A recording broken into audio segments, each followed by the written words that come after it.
Okay, insha Allah soo dhawaada. Maanta waxaan bilaabeynaa functions iyo Git iyo GitHub si loo sameeyo. Waxyaalo badan aan noo yaal inaan cover gareyno markay noqoto arrimahaas Gitka iyo GitHubka. Laakiin goolka maanta waxaa waa insha Allah inaan fahno functions waxay yihiin. Waa concept muhiim ah markay noqoto dhinaca programmingka JavaScript bismaa laakiin all programming languages functions waa muhiim. waxaan kaloo baranaynaa noocyada kala duwan ee JavaScript functionska habab kala duwanaa loo qoraa functionka asagoo ah hal function asoo ah iyo habka loo qoraayo iyo ku kala duwan yahay. Gidka wuxuu yaan baranaynaa waxaan baranaynaa git commands waxa la dhaho waxaan baranaynaa terminalka. Maanta waxaa noqonaysaan real developers insha Allah. Real developers aa noqonaysaan haddii la yidhaahdo. Basically waxaa baranaysaan si loo sameeyo terminalka waxyaalahaas insha Allah. So, okay, I see qof oo user oo weli aan soo gelin. Insha Allah, let them in. Okay, so terminalka baranaysaan, waxaan baranaynaa GitHubka. So, insha Allah, intaanan gudaha u gelin waxaasoo dhan, waxaan ku bilaabaynaa marka hore toolasha u baahantihiin. So, maxaa u baahana maanta? So, couple of tools u baahantahay inaad soo downgrade ama soo shubato. The first one would be Visual Studio Code. So maanta waxaan gelaynaa casharka waxaan ku dhiganaynaa editor gooni ah oo loogu talagalay oo editorada u caansan adduunka mid ah. Visual Studio Code waxaa sameeyey Microsoft. Waa code editor. Basically waxaa ku qoraysaa codekaada. Waxaan ka gudbaynaa meeshaan ku qoraynay code ben oo ah platform dad ay sameeyeen oo online ah. Waxaan u gudbaynaa tool annaga aan leenahay oo computerka noogu jiro oo wax ku samaysan karno. Marka basically marka Visual Studio Code waa soo downgradesanaysaa meesha wuxuu dhahayaa kaada hadaa Windows haystid wuxuu ku leeyahay download for Windows ana wuxuu leeyahay download for Mac. It's free waaye software free ah waad soo shuban kartid. Marka soo downgradeysatid waad soo furanaysaa you open it. So waxaa aadaysaa meesha kuugu jiro waa kligaasiin oo furaysaa kabacdi kuugu furmanaya. This is how it's gonna look like. So softwarekan marka basically welcome message uu leeyahay you could close it. wuxuu leeyahay waxyaalo badan uu leeyahay a lot of things uu leeyahay. So waxyaalo uu leeyahay waxaa ka mid ah dhinacan bidixda waxaa ku yaal waxyaalo kala duwan. Waxyaalo qaarkood in aad kugu jiraan laga yaabo calaamadan in kugu jiraan dhici karto. Laakiin waxaa kugu jira kan filekan. Meesha waxaa la dhahaa explorer la dhahaa. Basically hadda haddaan soo furno folder oo gooni ah. So let's just open here. Waxaa arkaysaa basically waxaa furi kartaa folder. Hadda project-inaga waxba kuma furno. So wuxuu noo sheegayaa wax inaan soo furno. So haddaad rabto inaad soo furtid waxaad sameynaysaa folder baad sameynaysaa. So let me just close waxyaalahan. Let me go to here and here. Folder cusub aan sameynaynaa. So let's do this. Waxaan leenahay functions aan leenahay. Let's something like that. So functions markaan dhahno intaan tegaynaa open folder. waxaan tegaynaa meesha noogu jiray barnaamijkii. Hadda wixii aan sameynay waa kana functions. Click-aad siinaysaa. Kabacdi waxaa leedahay open. So now waxaa ku furmanayo still welcome message kan igu soo celinaya laakiin waxaa ku furmanaya dhinacan bidixda folderkii. So folderkii empty waxba ku jirin meesha yaa ku furmanaya. Meesha marka waxaa ku arki lahayd faylasha magacyadoodii iyo waxyaalihi u baahneyd faylashii kala duwanaa yaa ku arki lahayd. But laakiin you could always create new file. You could go here file new file aad dhihi kartaa and then it will create new file here. Haddii kale easier way would be here. Intaa click siinaysaa. Click it. Wakaasaa. waxaa ku qoraysaa xaaritid inta waxaa leedahay index.html file html aan sameynaynaa. waxaa rabta intaa ku qoraysaa inta waa meesha aad ku edit gareynaysa codekaada. waxaa leedahay html. toolashan waxay la imaadaan mararka qaarkood waxyaala AI iyo waxaas. So waxaan dhihi lahaa AI da iska ilaaliya because micnaha waxba kama baranaysa AI. Just way kuu sheegaysaa wixii laakiin kama baranaysa waxba. So html kan aan qoranaynaa head. inta waxaan qoraynaa title. So wixii aad kusoo barateen waa code ben. So let's say something like waxaan leenahay functions. maanta baranaynaa functions. inta waxaan leedahay body. waxaan inta gelinaynaa h2 aan leenahay functions. And then hoosna waxaan gelinaynaa paragraph dhahayo ama let's say h4 aan leenahay dhahayo look at the console aan leenahay look at the console for messages. Okay. So waan dhisanayba. So also another thing is haddii waxaa laga yaabaa inuunan autosave ku ahayn. So marka isbedel samayso waxaa arkaysaa inta waxaa kasoo baxaya dhibic. Let's add one more thing aan ku daraynaa one paragraph. Welcome to function lesson. Okay. So mid jeedaa dhibaca ka soo baxda halkan macnaheedu waxa ma la save garin filekan so ina either dhahdid file save inaad dhahdid laakiin haddaad rabin maanta inaad file save dhihin waxaad dhigi kartaa meeshaan auto save and then automatically wuu ku save gareynaa wixii now haddaad ku laabatay folderka waxaa arkaysaa waxaa ku jira file la dhaho index.html okay waxaa ku furi kartaa browserka you could right click let me just zoom in not that let me zoom in fileka magaciisa you can right click edit waxaad dhigi kartaa open with browserka browserka haystaa ku furi kartaa wakaasaa so pagekan sameyna waa kana function look in the console you can zoom in look at the console for message darara welcome meeshan kore oo titleka wuxuu ku jiraa meeshan kore oo tabka magaciisa waa so haddaan bedelno aan dhahno sorry we just close that kana waa editor kale waaye just gonna remove it from here haddaan ku laabano inta aan dhahno test haddaan dhahno function test automatically wuu save gareynayaa and then now meeshan waxaa ku arkaysaa if we refresh function test ku arkaysaa meeshan kore so waxaa loogu talagalay meeshaan tabka loogu talagalay qaybtan titlekan so waa garata hadda meeshaan waa garata waxay u taaganta so now marka file kala duwan aad samayn kartaa inta you could do whatever waxaad dhigi kartaa style.css waxaad samayn kartaa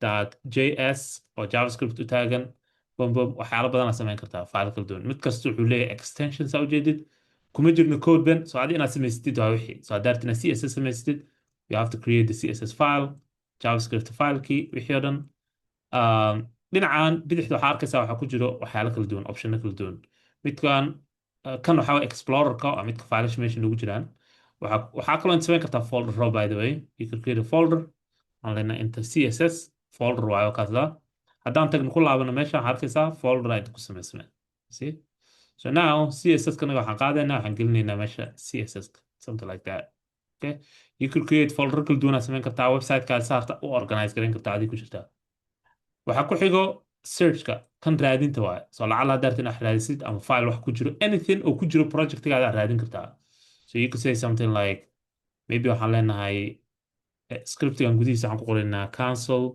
console.log waxaan ku qoraynaa test so waxaan leenahay marka hadda searchkaana tegaynaa waxaan noo raadisaan leenahay meel test ku qoranta test isi wuxuu soo raadiyay laba wax wuxuu soo helay index.html oo test ku taalo wuxuu kaloo soo helay script oo test ku taalo right so that's very powerful and then replacement ku samayn kartaa let's say replace and you can just say it like that and then replace meel kastoo test ku qorneyd wuxuu ku qoraa fun see and haddaan furno filekii oo scriptiga ahaa it says mesh test dhahay wuxuu dhahay fun so it's very powerful markii noqoto searchkani waxaan sida u samayn lahayd it's really nice waxaa kaloo ku jira waxyaalo kale maybe waxaa arkaysaa waxaan haddaa ka walwalin kan oo sourcigan another thing aad muhiim u ah waxaa waa extensions basically editorkan wuxuu leeyahay ecosystem sida camal waxaa waaye app store uu leeyahay wuxuu leeyahay dad oo community ah waxaa loo sameeyaa extensions ama apps dad badanaa isticmaalo milyaamaad dada isticmaalo so basically wax badanaa ku jiro so anything aad u baahan tahay waxay leedahay extension sida just telefonkaada anything aad u baahan tahay app bay leedahay soo ma ama website heli kartaa aad ku samayn karta wixii meeshaana tegaysaa calaamadaas extensions waaye you click waxaad raadin kartaa any extension waa marketplace waaye ay ka buuxaan any type of tool yar aad u baahan tahay 99% of them free waaye for example camal waxaan rabnaa index.html markaa isbedel ku sameyno ama projectiga anywhere in so automatically uu noo save gareeyo browserkana uu refresh dhaho automatically waxaa soo shubanaysaa extension la dhaho live server waa kana anigu igu jirtaa you click it waxaa arkaysaa inta waxaa kusoo qormana install garaysanaysaa you see how many times lasoo install garay 64 million times lasoo install garay dadka soo shubteen so that means it's very caanay tahay and then you just install it and then wuu kugu jiraa then how do you use it saa u isticmaalaysaa basically markaad soo furato browserka markaad soo furato editorka ama kan waxaan ka wadaa index.html-ka waa inaa index.html meesha kugu jira haddii kale ma shaqaynayso waa meeshan hoose waxaa ku arkaysaa go live meel ku qoranta go live micnaheeda waxaa waa just website live ka dhig oo micnaha browser ku fur waaye live micnaheeda lagama wado internetka geli laakiin browser ku fur waaye kligaa siinaysaa it opens same thing waaye but the good thing now is dhinacaana dhigi kartaa and then projectigaada markaa ka shaqaynaysid automatically browserka asaa isbedelaya so let's just make things xoogaa yar small aan ka dhigaynaa kanaan dhinacaan keenaynaa screenkaada ku xiran tahay so let's say hadda camal waxaan rabnaa qoraalkan inaan bedelno function automatically markaan bedelno intuu ka bedelmayo arki doontaa so waxaan leenahay function fun aan leenahay you see ani waxba ma taabanin waxba refresh ma dhihin anything just automatically asaa isbedelay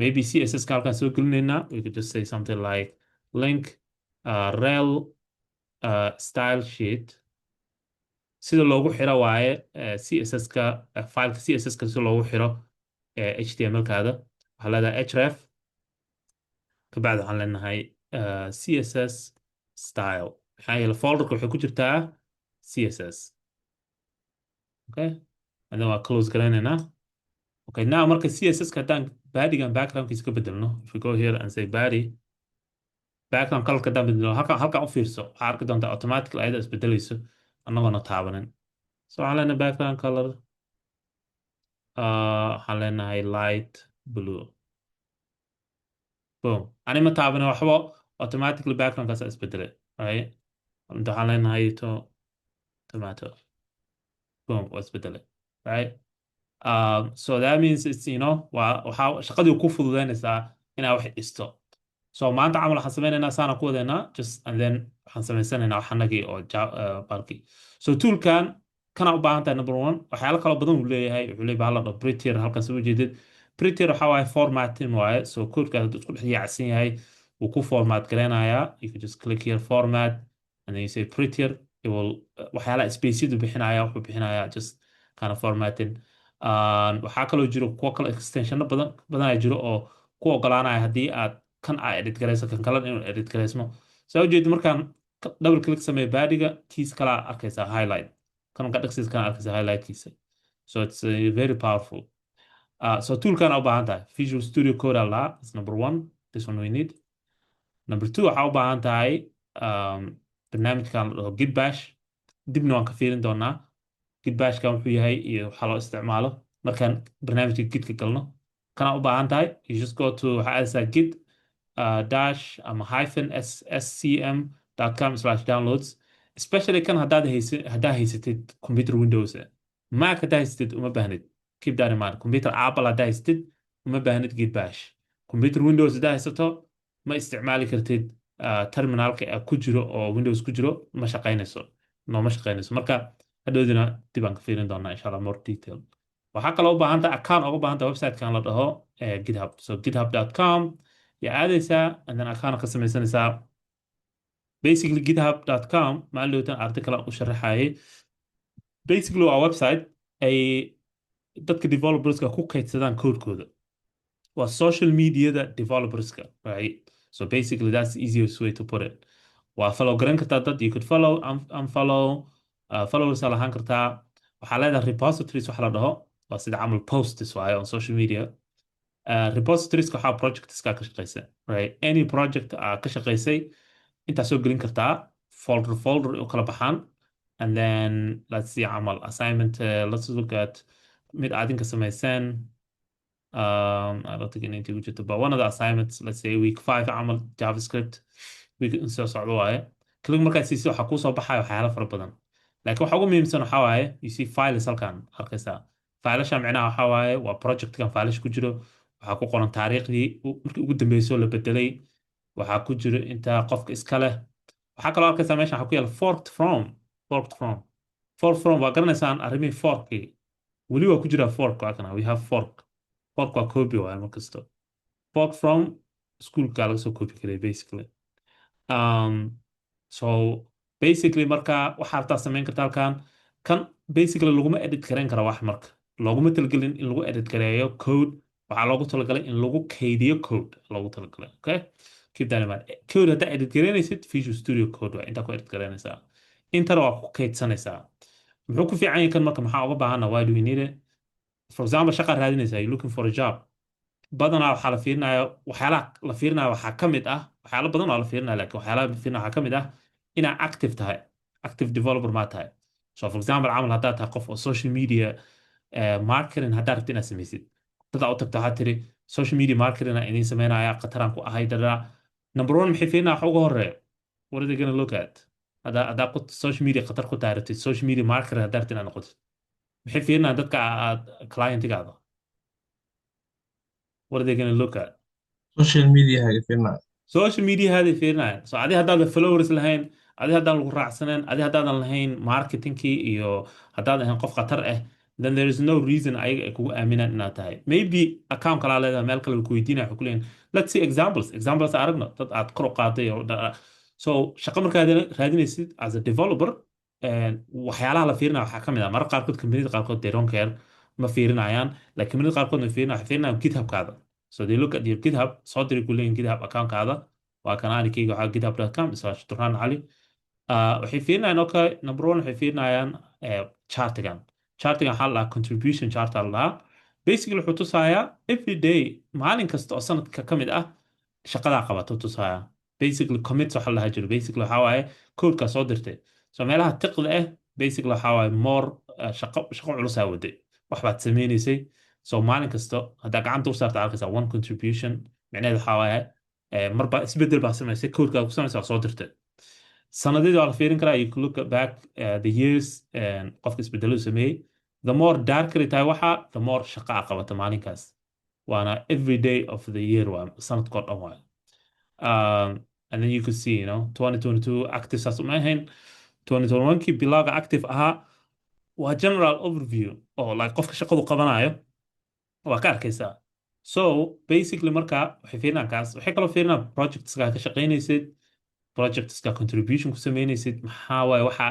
xiiseynaysid so let's say camal haddaad shaqo oo front end aad qaadanaysid ama shaqo micnaha HTML CSS iyo JavaScript waxaas laakiin codekaada oo dhan uu yahay Python camal ama wax noocaas camal uu yahay then wuxuu ku leeyahay maxaa jiro Python bisaa ka shaqaysaa waxaan la leedahay waxaana sameynaa marka micnaheedu ma company kasta inuu inta fiirinayo laakiin community qaarkood way fiiriyaan oo just general idea of qofkan inuu active yahay gormee ugu dambeysay let's say camal 5 sana kugu dambeysay inaad code qortid githubkaada waa empty waa usoo dirtay githubka way fiirinayaan maxaa dhacay ku leeyihin 5 sana ka hor kugu dambeysay waxna qorteen way ku weydiinayaan reasonka marka it's good to have active github in haystid way fiican tahay oo projects aad ka shaqaynaysid on the side aad ka shaqaynaysid so adiga basically account ka samaysanaysaa once account ka samaysatid then basically shaqadaada waxaa marka assignmentska aan kuu soo diraayo oo sida tan camala week 4kan assignmentigiisa waxaad samaynaysaa you clickaas leedahay step 1 waxaad samaynaysaa fork waan ka hadli doonaa tan insha Allah aan tusi doonaa forka taabanaysaa step 3 waxaad samaynaysaa clone you click here and then you click linkigan aad copy garaynaysaa and then waxaad samaynaysaa clone arrintaasoo gidka iyo sida loo sameeyo iyo loo clone garay waxaad dhan waan baranaynaa insha Allah maanta baranayn laakiin general idea waxaa website-kan u baahan tahay inaad ila fahanto xoogaa wuxuu yahay iyo all that stuff so Visual Studio Code GitHub iyo Git Bash saddexaas software u baahan tahay saddexaas waxaa u baahan tahay maanta casharka soo socda oo shaqaysa so let's go back waxa su'aala soo farad intaan taa sameynaya any questions waxaa kaloo su'aalaha soo gelin kartaan meeshaan put in here waxaad soo gelin kartaan waxaan soo geliyay linkiga meesha halkaan soo geliy waa kana you could click it and then si private aad ku weydiin kartaa insha Allah direct feel free bila yiraahdo qofka rab si private inuu ku weydiiyo su'aalaha ama anonymous halkaas aad soo gelin kartaa any questions waxyaalaha hadda ka hadlaya all right let's move on to qaybta maanta aan ka hadli doono oo ah functions insha Allah let's talk about functions ku yihiin waxay u taagan yihiin maxaa se loo isticmaalaa waxaasoo dhan aan baranaynaa so basically marka functions maxay yihiin what are functions so let's get the quick description functions in programming in programming function is a reusable block of code that performs a specific task. It's a core concept that promotes code organization, reusability, maintainability. Functions take input parameters, process it, and can optionally return a value. Okay, so just general description wakaasa basically waa code aad isticmaali kartid you can reuse so haddii af Soomaaliyeeyo inta wuxuu leeyahay functions waxaa weeye waa wax aad isticmaali kartid ama code aad marar badan isticmaali kartid, kaas oo shaqo gooni ah kuu qabanayo. Waxay functionska waxay u yihiin as micnaha waxay sameeyaan ama ay promote gareeyaan codekaada in uu noqdo code habaysan oo organize garaysan. Reusability oo micnaha dib u isticmaalida inuu fududeeyo oo code horey u jiray aad mar kale isticmaali kartid. Maintainability oo ah in codekaada la hagaajin karo markii la rabo, una noqonin macnaha code isku dhex daadsan oo isku dhex yaacsan oo la garanaynin meesha laga mari lahaa. So basically marka functions waa very powerful, waana any programming language uu ku jira functions daa baratid. luqad kasta waxaa arkaysaa functions aa ku jiro, bilaa function ma aha luqad kasta. Ah, qofaa wuxuu yidhi ma ku celin kartaa sida folder loogu furo? waan soo daahay. Okay, so haddaa soo daahan insha allah dib u daawan kartaa videoga. waxaan rabaa hore inaan usii socdo, laakiin hadhowdi markaan firaaqo helo waan fiirinaya su-aashaada qofaa soo geliyay meesha. Okay, so functions marka waa wax dib loo isticmaali karo, you can reuse it. So let me give a examples aan siinaya insha allah si aad u fahantaa wuxuu yahay. So example-kan ka qaadanayna waxaa waaye, uh, imagine maxaa la dhihi jiray vending machine. So vending machine-ka we all know how they work. Basically waxay leeyihiin meel aad ka arki kartid wixii, meel aad panel ah ood gelin kartid waxyaalo kala duwan, lacag ha ahaato, coins, waxaas. iyo qayb waxay leeyihiin oo aad kasoo baxsan kartid wixii oo vendingka kasoo baxsan kartid. And you just kind of like maxaa la dhihi jiray it's very easy. So waxaad samaynaysaa just qaybo kala duwan uu leeyahay, kulli waa garanaynaa how vending machines u shaqeeyaan. And then meeshaan waa meeshaa kasoo saaran lahayd wixii. Okay, so vending machine-ka marka siduu u shaqeeya, how does it work? Basically waan garanaynaa kulligiis u shaqeeya, laakiin markii la fiiriyo vending machines-ka wuxuu u dhigmaa sida functions. Vending machine basically is like a function camal waaye. So vending machine-ka wuxuu leeyahay laba, wuxuu leeyahay input iyo wuxuu leeyahay output. So let's aan fiirina marka waa maxay inputka vending machine-ka, maxuu kaa rabaa inaad gelisid vending machine-ka yaa ii sheegi karo. What are the things oo la geliyo vending machine-ka si aad wax uga soo baxsato? information and money. waa inaad xog gelisaa. xog inaad geliso, waa inaad selection samayso soo ma selection. waxa u baahantay inaad dooratid. waxaa kaloo u baahan tahay money. So money wuxuu noqon karaa card, coin iyo waxaasuu noqon karaa, right? So labadaasaa u baahan tahay. So two things uu kaa rabaa bese, kuma weydiinayo xisaabaad iyo shaqo iyo intee ka imaaday iyo waxaas iisha kuma dhahayo. just wuxuu ku leeyahay dooro lacagtiisii buy, intaas bis waaye. Outputka maxaa waaye marka? What is the output? Output wuxuu noqonayaa selected item soo ma wixii la select gareeyay. wixii aad dalbatay inaad hesho. wixii aad dalbatay inaad hesho is output, and that's it. It's very simple, right? So ma jiro wax oo ma dhahayo for example camal lacaga gelisa selection aad samayso kuma dhahayo sorry selectionkaa dooratay ma jirin laakiin mid kalaan kuu dooray waa kana camal kuma dhahayo oo wax baa naga qaldamay marka midkaanaan ku siinaynaa ma dhahayo.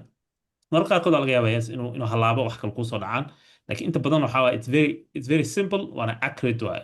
waxaad gelinaysaa you select something exact same thing aa kuusoo laabanayso. Basically functions saas u shaqeeyaan. Functions waxay leeyihiin functions have a input and output. Okay, functions waxay leeyihiin input iyo output ay leeyihiin. wax baad gelinaysaa shaqo ka qabanayaa. So we don't know exactly waxa meeshan ka socdo marka. That's the thing, we have no idea mostly. haddii aadan ka shaqeynin vending machine aadan dhisin, we don't know waxa gudaha ka socdo. How do you know lacagta suu ku ogaada inay tahay lacag sax ah? Number one, waxa xasuustaan waagi hore vending machine yaashii kaashaa gelinaysaa wuxuu ku leeyahay lacagtaada meel ka jeexan tahay sorry kugu soo celinaa. yaa u sheegay inuu saas sameeyo? sidee u shaqeysaa waxaas? Like markaa button taabato suu ku ogyahay buttonkaas in ay laga wado itemka gooni laga wado, suu ku ogyahay? So there is a lot of mystery. badanaa waxaa la dhahaa black box. diyaaradaha marka ay micnaha waxay haystaan black box haystaan diyaaradaha soo ma. box waxay haystaan ina furi karin, cidna furi karin, dabna gubi karin. Basically wixii galo waa ku tag waxaa waaye waa uu record gareynayo. So basically marka vending machine-ka unless aad tahay qof oo vending machine technician aad garanaysa exactly suu shaqeeyo is a black box waaye. So functionkaada black box waa ka dhigi kartaa or adiga waa taqaana si loo sameeyo functionkii. laakiin badanaa dadka they don't care about functionkaas u shaqeynaya. Basically marka wuxuu leeyahay function input iyo output, that's the main thing u baahanta inaad ka ogaatid functionska. waxyaala example kale waxaa ka mid ah, for example camal, there's a lot of examples that jiro waxaalada la geliyo coinska, kaararka waxa mashiinada la mariyo, just kaara marinaysa and then it processes the payment, you don't know wax meesha ka socda ma garanaysid. So that's generally functionska waxa ay leeyihiin oo featureskooda waxaa ka mid ah input iyo output. waxay kale oo leeyihiin waa reusable, right? Reusable waay, so waxaa ka soo qaad waa blocks camal waay. So block of code oo meel kale u isticmaali kartid, you could use another meel kale u isticmaali kartaa, you could make a copy aad ka samayn kartaa and then wuu kusoo celcelinayaa. maalin example waxaan siiyey markii videogii aan idin la sheergareeyey, waxaan siiyey camal recipe. So waxaa iri videoga ku jira halkan oo casharka haddaad daawatay waxaa arkaysaa waxaan ka hadlaya malawax. So like cuntada camal malawaxa marka la sameynayo waxaa u baahan tahay basically ingredients u baahan tahay. So anything aad sameynaysid you need a certain type of ingredients. So kan camal waa kana ingredientsiga basically waxay leedahay waxyaalo lagu daro ukuntii waxaas all that stuff. laakiin marka ingredients ka heshid iyo measurementga heshid maantana waa kusoo celcelin kartaa. You don't have to maqaayadaha hadda camal iyo maxaa la yidhi McDonaldka iyo maqaayadaha cadaanka iyo gaalada waxay sameeyaan, xataa kuwa Soomaalida qaarkood ay sameeyaan, laakiin inta badan maqaayadaha oo macnaha waaweyn ama iska leh franchiseska waxay leeyihiin hab ay wax u sameeyaan. McDonald haddaad tagto hamburgerki waa isku mid meel kasta aad tagtid McDonald adduunka, sababtoo ah waxay haystaan one ingredient ay haystaan, macnaha waxay haystaan hal hab oo la iskugu dardaro wixii ay haystaan. Same thing isticmaalaan, same format, process waa isku midkii, measurementga waa isku midkii, exactly wax dhan isku midkii. So that means basically that's a function waaye, waa sida functionska u shaqeeyo. So functionska waxaa siinaysaa something, waxaa siinaysaa waxyaalo uu ku shaqeeyo. So inta camal waxaan leenahay something like tasks, ama waxaan leenahay something like steps kaba soo qaad, aad gelinaysaa, waxaa gelinaysaa items ama wuxuu u baahan yahay, iyo waxaa gelinaysaa basically instructions sidii oo waxaas isku xirxiri lahaa, and then just asaa isku xirxiraayo. And you could call functionkan waa u yeeri kartaa anytime, you could call it and then wixii exactly kuu qabanaya same thing, same result every time aa u yeertid waa same result waaye yuu kusoo saaraya. So taas micnaheed waxaa waaye waa reusable waaye, mar kasta u yeertid same thing uu kugu soo celcelinaya. So functionska shaqadooda marka waxaa waaye waxay leeyihiin input iyo output, basically wax baa ku daraysaa shaqay ku qabanayaan ama xisaabaad ama wax waraba ahaado, wax bay ku soo saarayaan. mustaqbalka waxaan baran doonaa insha Allah kuwa oo unpredictable laakiin hadda kuwaan baranayna waxaa la dhahaa predictable, waa predictable behavior ay leeyihiin, macnaha waxa la garan karo oo mar kasta u yeerto exact same thing kusoo baxayaan. So general idea taas waaye, codekaan gelayna insha Allah. General concept ahaan wax su-aale markay noqoto functions waxay yihiin. Okay, let me see in wax lagu soo qoraa kan. Okay, so general idea taas waaye. So let's see example aan fiirina marka sida u shaqeeyaan. waxaan sameynaynaa, waxaan soo furanaynaa editorka nagaan soo furanaynaa, we can grab the editor. waxaan sameynaynaa meeshaan ku qoraynaa functionska. browserkaan soo furanaynaa inta, and we're just gonna make it smaller. browser gudihiisa waxaan soo furanaynaa, haddaa rabtid inaad ogaatid codeka javascriptiga wuxuu ku jiraa, haddaa haysatid browserkan la dhaho Chrome, right click aad sameynaysa, waxaa leedahay inspect aad taabanaysaa, waxaa kusoo baxaya developer tools waxa la dhaho, I think hadda goor waa yara taabanay. developer toolska kusoo baxaya, developer toolska waxaa taabanaysaa console, see console aad taabanaysaa, so console side console meesha marka javascriptiga meesha ku shaqeyso. So halkaasaan furanaynaa, we're just gonna see whatever halkaan marka. So hadda marka haddaan rabno inaan ku connect gareyno javascriptiga naga HTML-ka, inteen gelinaynaa? yaa xasuusta markaan ka hadlaynay javascript iyo HTML si la iskula xiriiriyo?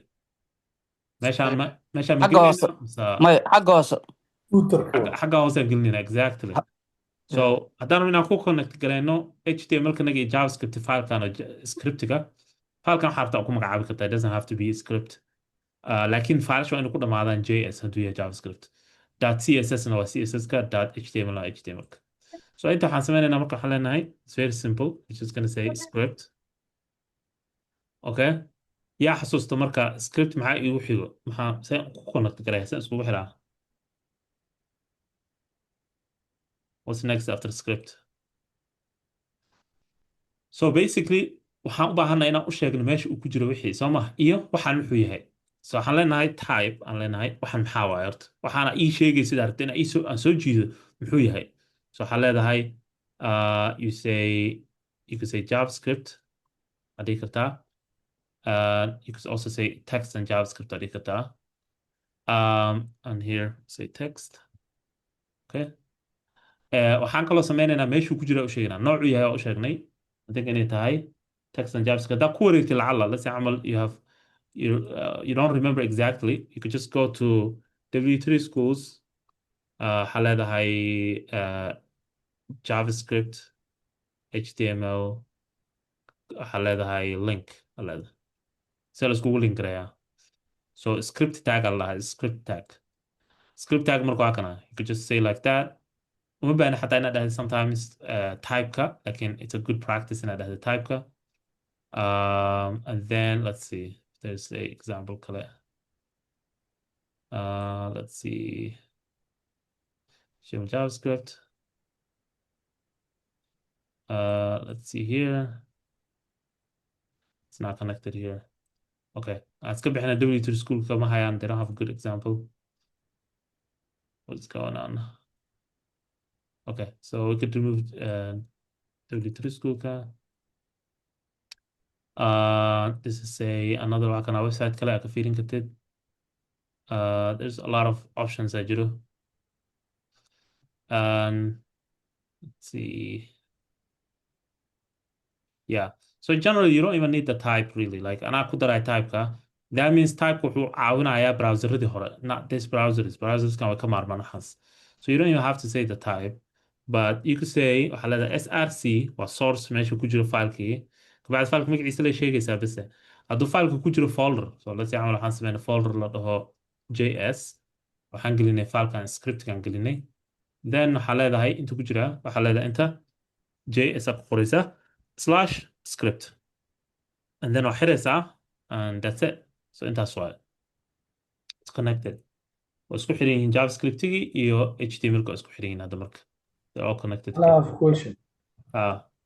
When you are typing, you are not typing, so you're using tab to finish the sentence? So I am typing. I'm actually typing. So now, halkan markaasaan dhaho the last one asaa is xiraya. So this one closed by so you're not closing. The system is closing. Yeah. So closing bas waay like waxyaalaha kale dhan anaa qoray. Oh, I know that. Okay, closing can be now. Yeah. Closing automatically waa Visual Studio Code waaye. Wax oo options kale ma isticmaalayna iyo waxyaalo kale. Yeah. So qof did you say anything about Git bash? Yes. So hadhowdii arkayna but you need a Git bash u baahan tahay so tool la dhaho special haddaa haysatid computer oo Windows okay qofkii salaada rabin aad go ahead okay so hadda waan ku xirnay now browserka haddaan fiirino inta we should be able to refresh and see fun intay ka imaanaysaa marka what is this intay ka socdaa ee sheegi karo inteen ku qornay funkan so haddaan dib u fiirino fileka scriptiga gudihiisa waxaa noogu qoran cancellog fun right so inaad cancellog fun also wuxuu ku tusaa lineka ku jiro so line 1 ku jiraa you see fileka ku jiro ku sheegaa script.js line 1 so haddii error wax ku haysto always look at the linekaas aad fiirinaysaa okay so this is waa kana marka we can get rid of it and then automatically bedelayo soo jeedid so resultiga intaan ku arkaynaa intana koodkan ku qoranaynaa insha allah so that's what we're gonna do all right so hadda waxaan baranay si iskugu xiran now waxaan baranaynaa functions wuxuu yahay what is function so let me just make this like that functions waxaan baranaynaa so waa maxay functionska so waxaan leenahay just laba line aan ka qoraynaa horaan oga hadalnay functions wuxuu yahay functions repeat same task multiple times ama reusable waaye multiple times inta waxaan leenahay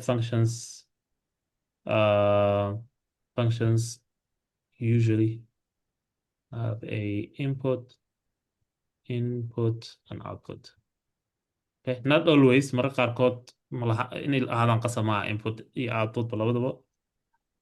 Okay, so as aragna marka our first example of function waa kana waxaa ku bilaabaysaa keywordka la dhaho function. This is a waa reserved keyword waaye waa key lagu bilaabo waa functionska javascriptiga.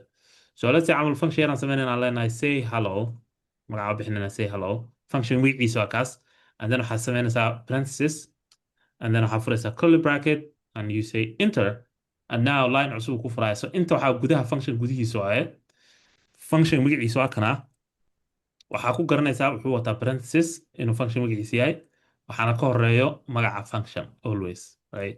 So function magacaan meelo kale uma isticmaali karta, just function le loo isticmaalaa.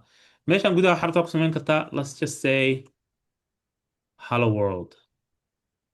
Okay, now marka waan dhisna functionka waxbana ma soo print gareysmanin. maxaa dhacay? What happened? waa niri cancel log. console log banaankiisa waxa ku qoray say hello. So waxaa u baahan inaan u yeerno functionka soo ma. So just the same thing waxaa as a vending machine waaye. vending machine taa hor istaagtada dhahdeed waa ku hor istaagsanahay ma cunto iisoo ridid ma shaqaynaysa soo ma. It's not gonna work. You have to ina wax siisid waaye, input asiisid ama u yeertid, ama you have to touch something wax ina taabatid waaye. Same way waa inaan u yeerno say hello, inaan u yeerno waaye haddaad inuu shaqeyno. So inaan dhahno say hello. Okay, but weli ma shaqeynayo. What happened? Why? bracketkiina xirtid waa. So markii function loo yeerayo you always need bahaladana u baahanta, parenthesiska u baahanta. You have to do like that. Now you see hello world. So and also line kan uu noo sheegaya line 8 waa kasaa ku jira. So basically markaa u yeertid, asaan u yeertid wuxuu kusoo bixinaya waxa gudihiisa ku jiro yuu kusoo tuuraya. haddaadan exactly asaan ugu yeerin magaciisa spellingka exactly inuu ahaado waayo ma shaqeynayso. dadka camal spellingkan qaladnay waxaan niri hello, say hello oonan jirin, wuxuu ku leeyahay say hello is not even defined yuu ku leeyahay. So spellingka muhiim waayo. Okay, so the most basic function of JavaScript waa kana. This is the most basic, right? Functionada marka qaarkood waxaa la return aan dhihi karaa inta, so you could just say something like return, and then waxaa gelin kartaa returnka waa keyword waa isagana laftirkiisa oo reserve waa arki doonaa insha Allah. laakiin badanaa wax lay ku dhex samaynaysaa. So that's the basic function. haddaan sii wadno, let's just waxaan tusaa markaa, let's say waxaa hadda wuxuu leeyahay kan hello world uu leeyahay, laakiin ma rabno inuu dhaho just hello world. waxaan rabnaa inuu dhaho hello hebel inuu dhahaan rabnaa, magacaada inuu dhaho. So waxaan leenahay function say hello. hadda waxaan ku sameynaa kan comment aan ku sameynaa si uu meesha noogu sii yaallo, oo haddaad note ahaan haddaad dib rabtid inaad u isticmaashid.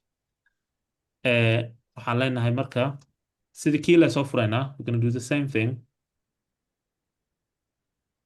Hello, and let's just say hi.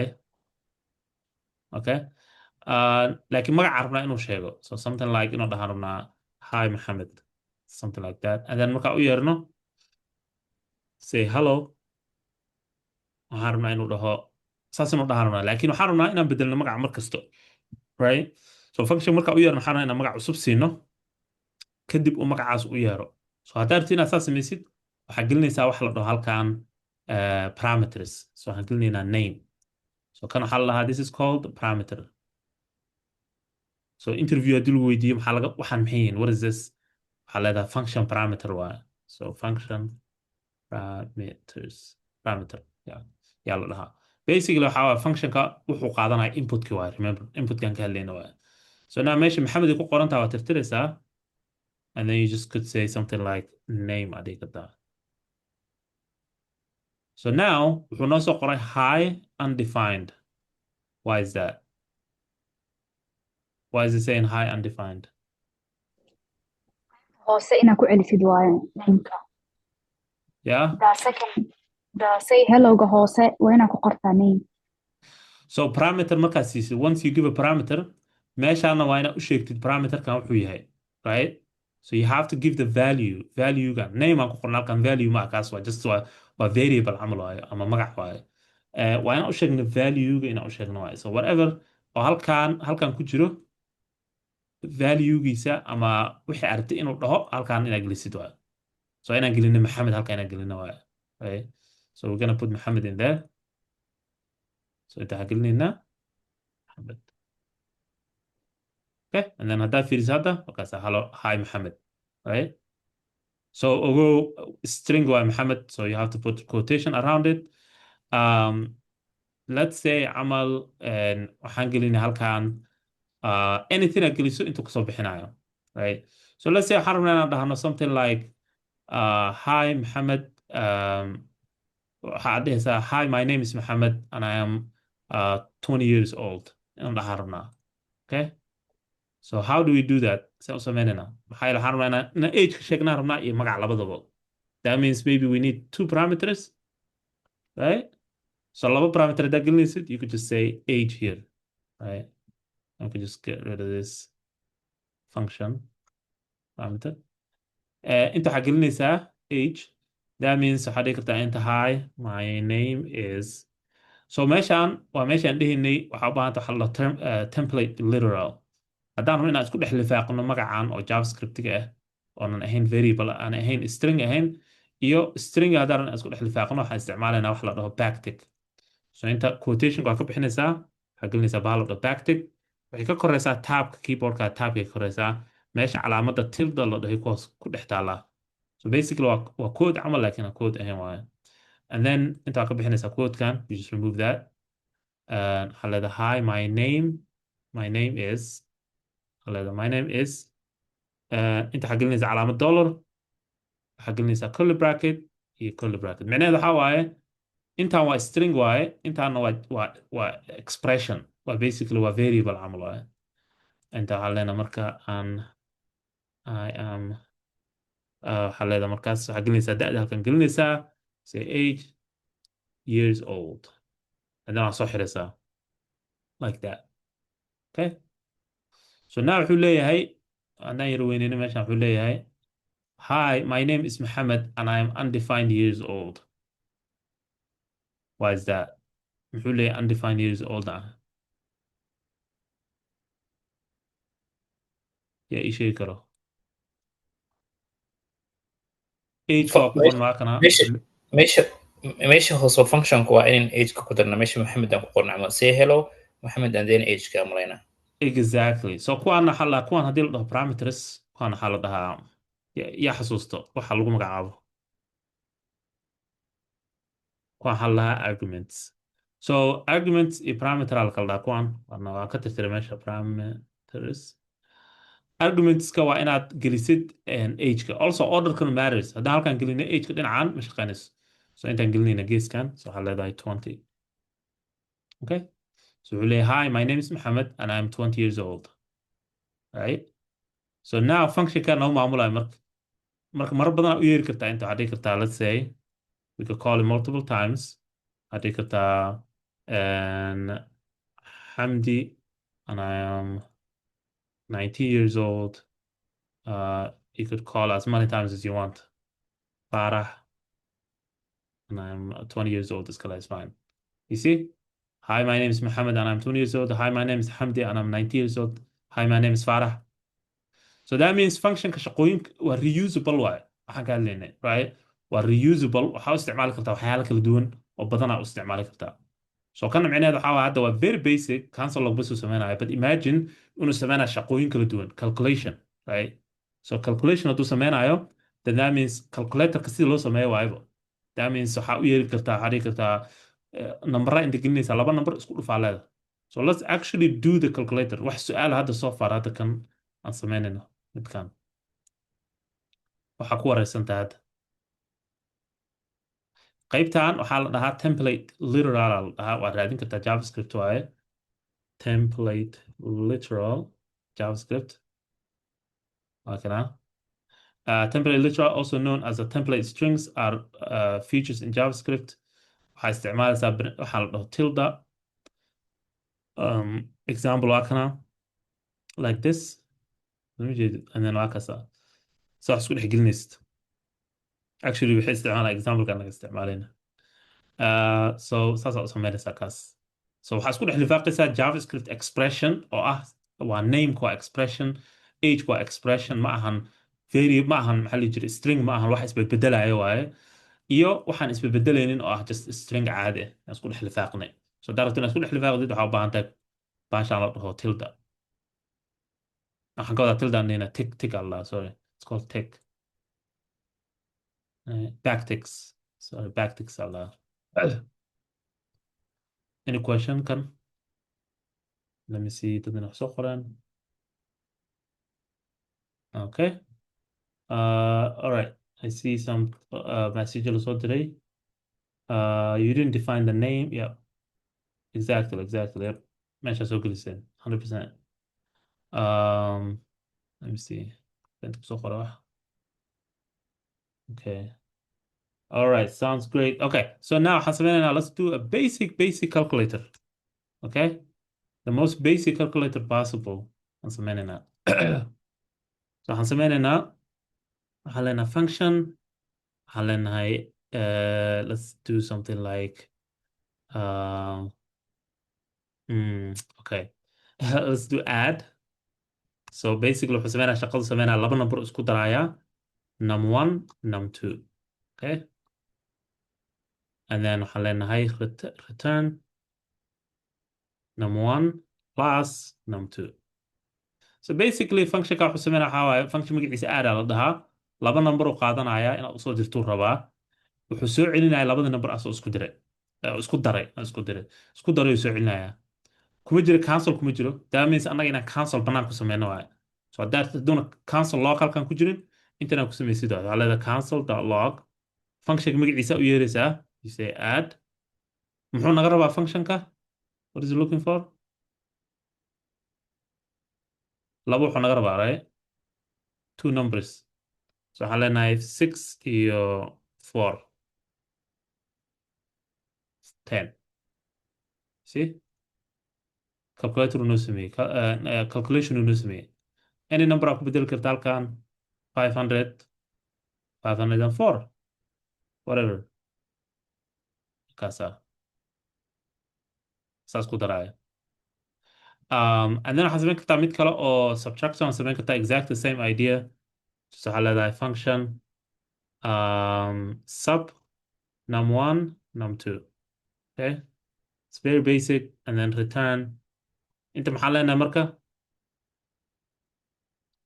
num1 plus maa leenahay halkan, should we say plus? Any ideas? Yeah, you say minus. Yeah, so minus, yep, minus num2, right? So simple. Now haddaan u yeerno inta haddaan dhahno aan yarayno kan, it's too much. So waxaan leenahay 8 iyo waxaan leenahay iyo let's say 20, or let's say 8 iyo 5 aan leenahay. Inta haddaan ku bedelno sub, instead of add haddaan ku bedelno sub, then now waxaa noo soo baxay 3. That means 8 minus 5 waa 3. Okay. And then you can keep going, multiply, division, whatever. mustaqbalka waxaan baran doonaa hab oo waxaanan looga dhigi kara si khatare.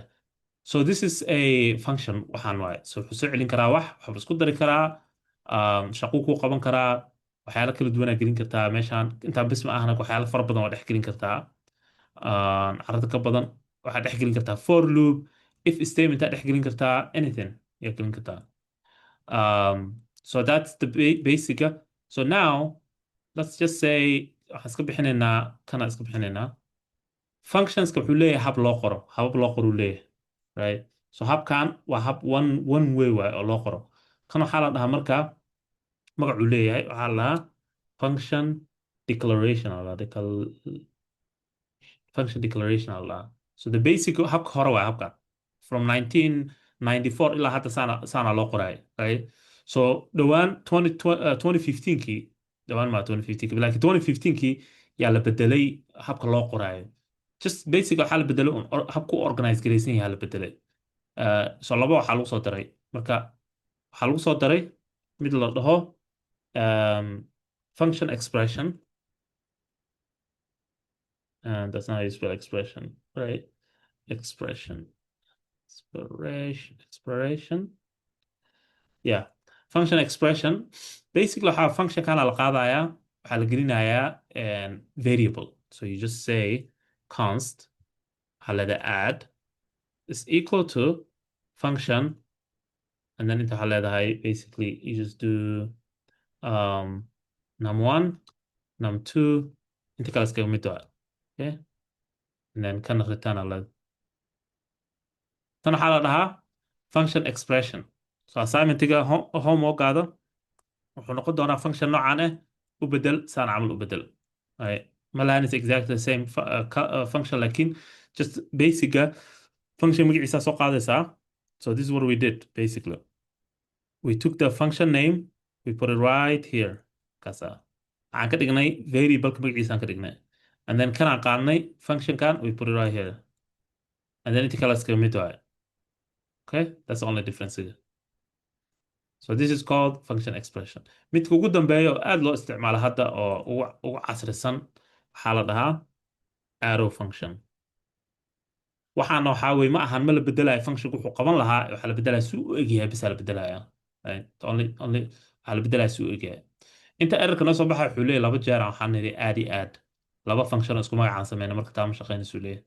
so let's comment out midkan and also we could yeah we'll keep that one so arrow functions u shaqeeya waa exact same idea just wax yar ka kala duwan yihiin base so arrow function basically wuxuu sameynayaa waa function expression camal waaye marka ugu horeyso so waxaan leenahay add okay same idea and then waxaan sameynaynaa is equal to okay meesha function expression ka ahaa uu ka lahaa function meesha laga bixinaa functionka we're removing this function so si simplify garaynayna you just do that waxaa leedahay num1 num2 and then inta kale iskaga mid waaye right so inta maxaan sameynaa hadda what did we do maxaan ka bixinay meeshaan kan iyo kan maxay ku kala duwan yihiin labadan what is the difference oh waxaa naga maqan inta sorry so arrow function waaye so that means instead of aan dhihi lahayn inta function aan dhihi lahayn waxaan sameynay kanaan dhaqaajinay waxaan gelinaynaa halkan intaan gelinaynaa ba waxaan u bedelaynaa arrow aan bedelaynaa like that meeshaan dhihi lahayn function waxaan ka dhigaynaa simple camal aan ka dhigaynaa simple caadi ah so we remove the function we add an arrow here like that and that's it so simplification waa basically waa lasii fududeynaa lasii bixinaa waxyaalo waxaan ka bixinay meesha functions function aan ka bixinay waxaan ku bedelnay arrow and this is very basic right very simple okay let me comment that out weli uu shaqeynaa kan hadda daa u yarana dhahno cancel log add dan dhahno 6 and 7 boom 13 6 and 20 26 boom so arrow function buu shaqeynaya function caadi waaye waxa ma kala duwano just on muuqaalka suu egeyn buu ka kala duwan yihiin now kan waa si simplify garayn karnaa yaa ii sheegi karo see usii waxyaale waa kasii bixin karnaa laba waxaan kasii bixin karnaa xataa what do we remove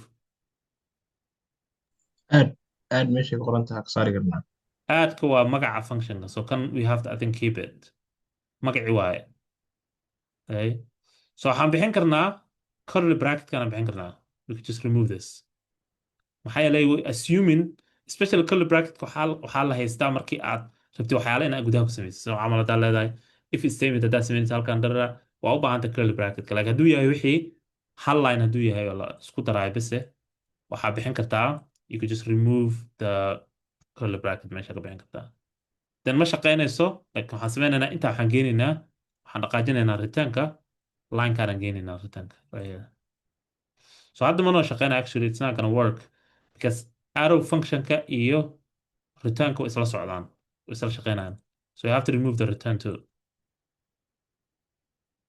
and that works right so tan uu shaqeynaya tan only wuxuu shaqeynaya keliya markii returnka uu soo celinayo wax oo hal wax camal leh laba waxa la isku daray wax saas camal leh hadduu yahay wax more complicated ma shaqeynayso simplification kan so one liner this is called one liner right so da maqasho code kan waa one liner saana laga wadaa so basically still uu shaqeynaya in haddaan dhahno 40 46 inta kasoo baxayso like that so still works so inshallah assignmentiga waxay noqon doontaa marka function qaadisa caadi ah sida kan camal waxaa bedelaysaa arrow function let's just comment out on leenahay kii horan soo celinayna arrow functionka hore add waxaan leenahay num1 num2 you don't have to do one line qasab ma aha return num1 plus num2. Okay, so saas u shaqeynaya. Wax su'aalo so far, questions ku saabsan functions. Remove the parentheses and return Q. Yeah, good job. Ayub, you're right, 100%. All right. So saddex hab loo sameeyo. Function declaration was saan way, like this. This is a function declaration. Function expression like this. Saan oo sameynaysaa. Okay. Functionka meeshaan ku reebaysaa. Xagga waxaa marinaysaa magacii functionka. Arrow function waa saan. Like that. And we're missing the arrow. And that's it. So those three are habka loo sameeyo. And that would be assignment waxay noqon doontaa inaad u bedeshid functiona kala duwan saas inaad u bedeshid. So that's a function. wax su'aala so far. Example kan waan siinayna insha Allah. I'll give more examples. Any question? All right. hal waxoo kale concept oo kale oo aan u baahanay inaan ogaano. Concept waxaa jirta JavaScript ku jirta oo la dhaho hoisting. Let me get the spelling right. Hoisting. Hoisting waa wax JavaScript gooni u ah. yaa ii sheegi karo maxaa laga wadaa af Soomaali ahaan hoisting maxaa laga wadaa? What is hoisting? yaa ii fasiri karo ama soo dhaweyn karo qasamayna exact Soomaali ku fasirtid. Is it close like hosting, regular hosting when you're hosting a website? No, ka wuu ka duwan yahay xoogaa. Kan waa hoisting waa hoisting. Kaas waa hosting. Kaasaan u qorin hosting. Kana waa hoisting. So ka badanaa waxaa waa usually markii fardaha aad fuulaysid ama fardaha markaa fuulaysid oo lugta haddaad saarta aad kor aadaysid you hoisting yourself to the horse, right? So basically waxaa waaye pulling up. Hoisting or pulling up. Okay? Hoisting generally just pulling up ama using something in kor loo qaado. Hargaha haddii la isticmaal kor in wax loo qaado. So Google haddaan gelino and just basic hoisting definition. I think hadda koraan raadiyin. So hoisting waa kana raise something by means of ropes and pulleys. Waxaan kor loo qaado ayadoo la isticmaalaa harga iyo waxyaalo kala duwan sida pulleys ku xidhaan. Okay? That's a hoisting. So maxaa laga soo wataa marka conceptigan? Basically waxaa laga wadaa let's say camal waxaan u yeerinaa function aan u yeerinaa. So waxaan leenahay something like say hi. Okay? Laakiin function guli maana sameyn because wuxuu leeyahay halkan say hi is not defined. But waxaan sameynaynaa hoos ku sameynaynaa functionkii. Say hi.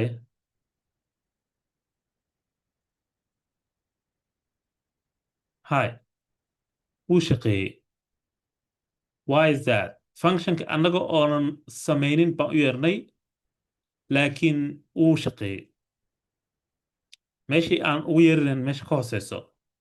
It makes sense inuu hoos loogu yeero maxaa yeelay basically programka boqor markuu raan gareynaa wuxuu aqrinaa kan ma jiru leeyahay functionkaas kabacdi wuxuu leeyahay hoosuu ka jiraa laakiin error inaa soo tuurtay ahayd yuu leeyahay laakiin JavaScript waxay leedahay waxa la hoisting macnaheedu waxaa waaye JavaScript machinekeeda ama interpreterka JavaScriptga uu raan gareynaa codekii so it's gonna go through this code up and down one time markuu ugu horeyso waxba ma sameynayo waxba ma execute gareynayo fast run markuu ugu horeyso wuxuu ogaanayaa inuu jiro function la dhaho say hi inuu hoos ku jiro ogaanayaa wuxuu leeyahay say hi ha jiro laakiin ma u hayay function so intaanan raan gareynin oo dhihin waxaas waxba kuma jiraan in bal aan fiiriyo hoos meesha ugu hooseysa aan fiiriyo inay wax ku jiraan kabacdi wuxuu sameynaya wuxuu soo qaadayaa function kaar soo qaadayaa kor u geynayaa automatically si automatic ah yes qofka gacanta u taagan tahay you have a question أستاذ دران ما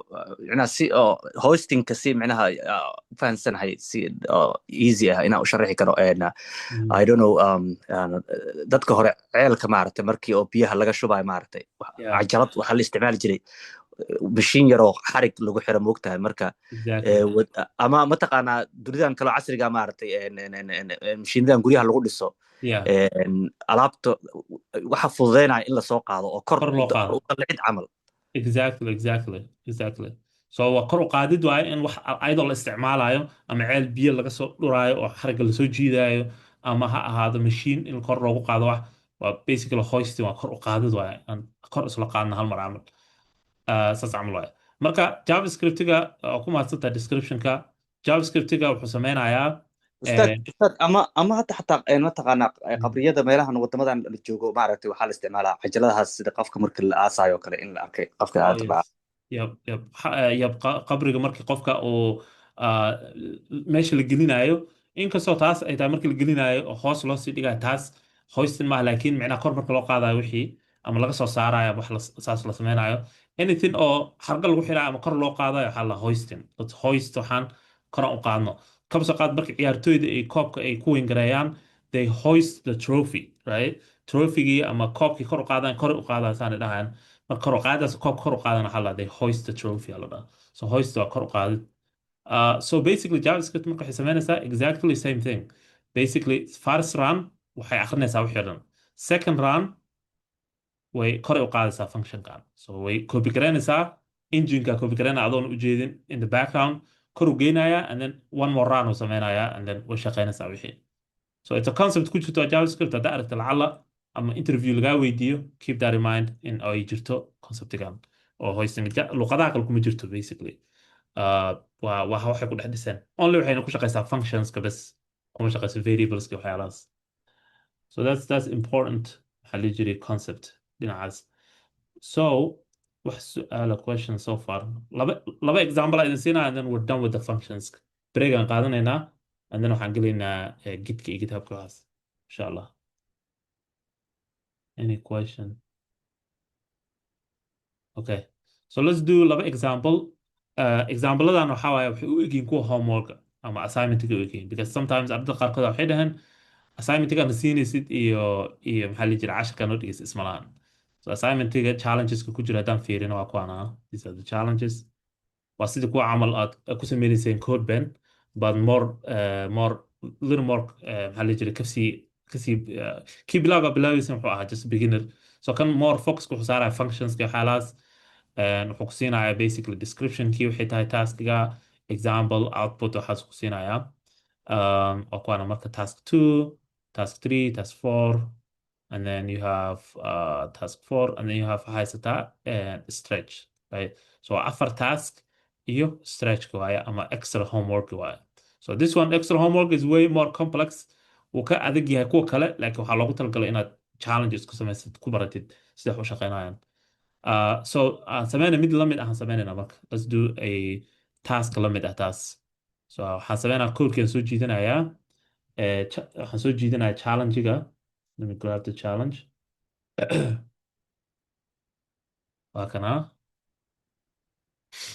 okay so challenge-ganaga ama task-ganaga waxaa waaye and you could just say task 1 this one movie night popcorn counter waxaa weeye waa function ama code xisaabinayo meeqo popcorna loo baahan yahay ama popcornka waa bahalkan oo daangaha meeqaa loo baahan yahay oo haddaa rabti inaad kaxaysatid dad you are hosting a movie night waxaad dad baa u yeertay movie aan isla daawanayna tiri to prepare enough popcorn waxaa u baahantay inaad samaysid popcorn ku filan write a function called calculate popcorn bags function waxaa qoraysaa dhahayo xisaabi inta popcorn bags u baahan tahay that take the number of guests qaadanaya inta number oo dadka ku imaanayo use prompt waxaan isticmaalaynaa prompt oo numberkaa gelinaysa haleed intaa qof ay imaanayso assume each guest eats 1.5 bags popcorn hal baagii half camal cunaya qof koob soo qaad I'm not sure maybe dadkaas America joogaan oo malaynaa have 1.5 bags of popcorn أنا ما بجعلي popcorn okay then now wuxuu leeyahay inta log the result saan in soo bandhigno waa inaan dhahno you need amount inta bag oo numberka ah of popcorn saa u baahanta so function marka u yeerno waxaan rabnaa inuu saas dhaho intaana baga u baahanta inuu dhaho inputkan gelinayno waxaa waaye waa 4 and then outputkan wuxuu noqonayaa you need 6 bags of popcorn okay because 4 lagu dhuftay 1.5 6 yeah that's how it is 4 times 1.56 bags of pound okay So let's write that aan qorno. So waxaan sameynaynaa function magaciisa la dhaho calculate popcorn. Okay, so let's write that function calculate popcorn. Muxuu qaataa? What does it take? So inta wuxuu leeyahay write function called popcorn that takes a number of guests as an input. Number of guests inta waxaan leenahay num of guest. waxaa rabtaa ku magacaabi kartaa meesha. You can just call it whatever. You can just say num waa dhihi kartaa ama waa dhihi kartaa guest. You can just say guest. Guest aan leenahay. waxaa rabtaa ku magacaabi kartaa meeshaan. And then waxaan leenahay no for functionka. So wuxuu leeyahay marka waxaa u yeertaa prompt u baahannahay. We need a prompt. So yaa ii sheegi kara promptigi aan ashirka hore dad qaarkood sameeyeen promptiga si loo sameeyo. How do we do prompt? معناه in box soo boodo dhahayo geli number. inta waxaan leenahay window.prompt. actually we don't need this uma baahnin inkasta oo yeah no this is promptiga banaanka ku sameynayna we doing it outside. inta waxaan leenahay const waxaan leenahay number of guests is equal to inta waa marka promptiga meesha ku sameynayna. haye maxaa tiri igu soo celi Window dot window ma tiri? Did you say window dot prompt? yeah, window dot prompt. Prompt. Okay. So this is one way loo sameeyo, which is waa ku saxan tahay, but you don't need to do the window xataa. Siiba browserada haddaan ku jirno, you don't need to do the window. You could say prompt, and then waxaan gelinaynaa message-ki halkan. You just say something like how many people, how many guests come in. Right. So prompt-ga isticmaalayna meeqa guest imaanayso. Okay.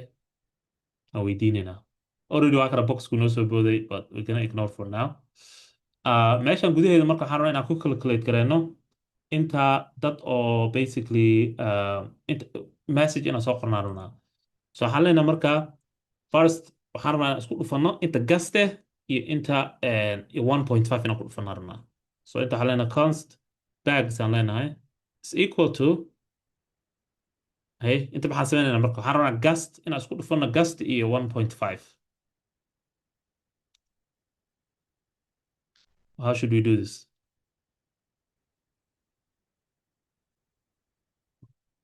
dib haddaan u laabano oo akhrino inta wuxuu leeyahay you're hosting a movie night and need to prepare enough popcorn.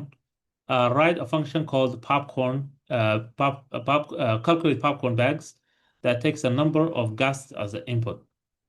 So already waan sameynay input promptigan aan sameynay like weli umaanan yeerin promptigan macnama isticmaalina weli hoosaan ka isticmaali doonaa as an input. Assume each guest eats 1.5 bags of popcorn, right? So basically we have to multiply the guest by 1.5, right? So basically marka halka waxaan naga rabaa inaan ku dhufano guest 1.5. How do we do it? Guest time use input. Yeah, you could just call the guest. We already have it. Function carbon scenario. You could just say guest time is 1.5, right? You just do like that. Now all we have to do is in a console log sameno on sort no message can message sound you need 6 bags of popcorn. You need to say something like bags kwakana. Console log. So waxaan isticmaalaynaa tii hadday baranay oo template literalka ahaa. We could just do like that. And then waxaan leenahay you need, okay? And then waa kana bagski. You need waxaan leenahay bags of waxaan leenahay bags. We have to say bags of popcorn. Okay? So inta wuxuu dhihi doonaa you need number of sheegi doonaa bags of popcorn uu leeyahay. Very simple. Now saan ku shaqeynaysaa marka saan iska dhaafi karnaa hadda ma shaqeyni. Is it gonna work? hadduuna shaqeynayninna waay.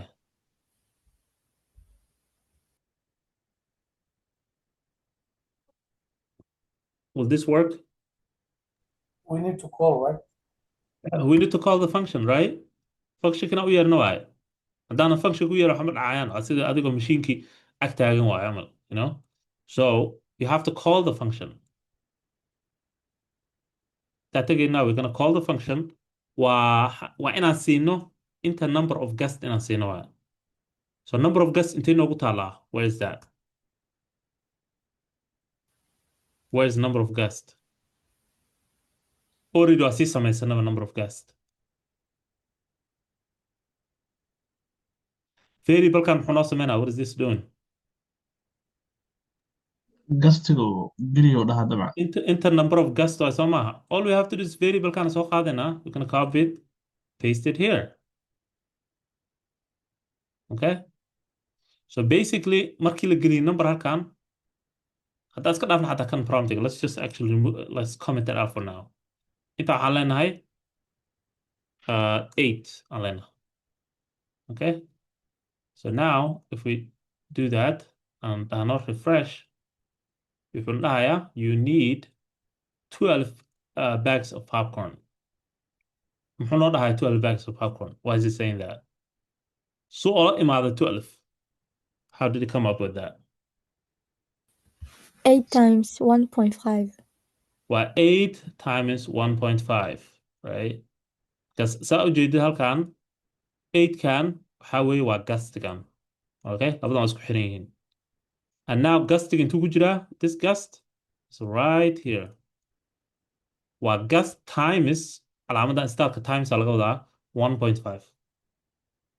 So kan waxa weeye waa arbitrary value waaye oo magaca arta oo la bixi kartaa.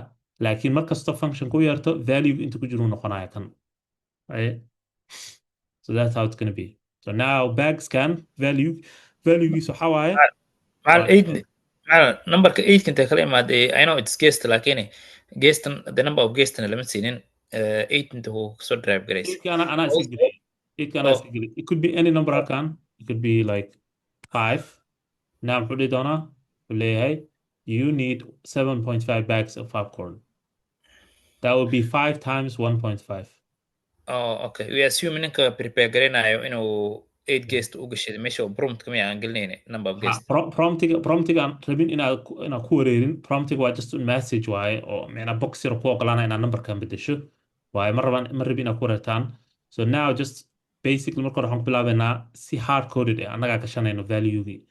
So now kan ma rabno marka inuu saan ahaado because programkan waxaan rabnaa in qof kasta isticmaali karo. Maybe let's say camal waxaan rabnaa inaan sameyno website yar oo basically ku sheegayo hey waxaa haysataa intaas oo popcorn meeqa qof intaas qof ay imaanayso how many popcorns u baahanahay. Maybe storeka joogtaan you're buying something and waxaa ku imaanaya maybe like 10 qof camal 20 qof camal ku imaanayo and you want to prepare bags.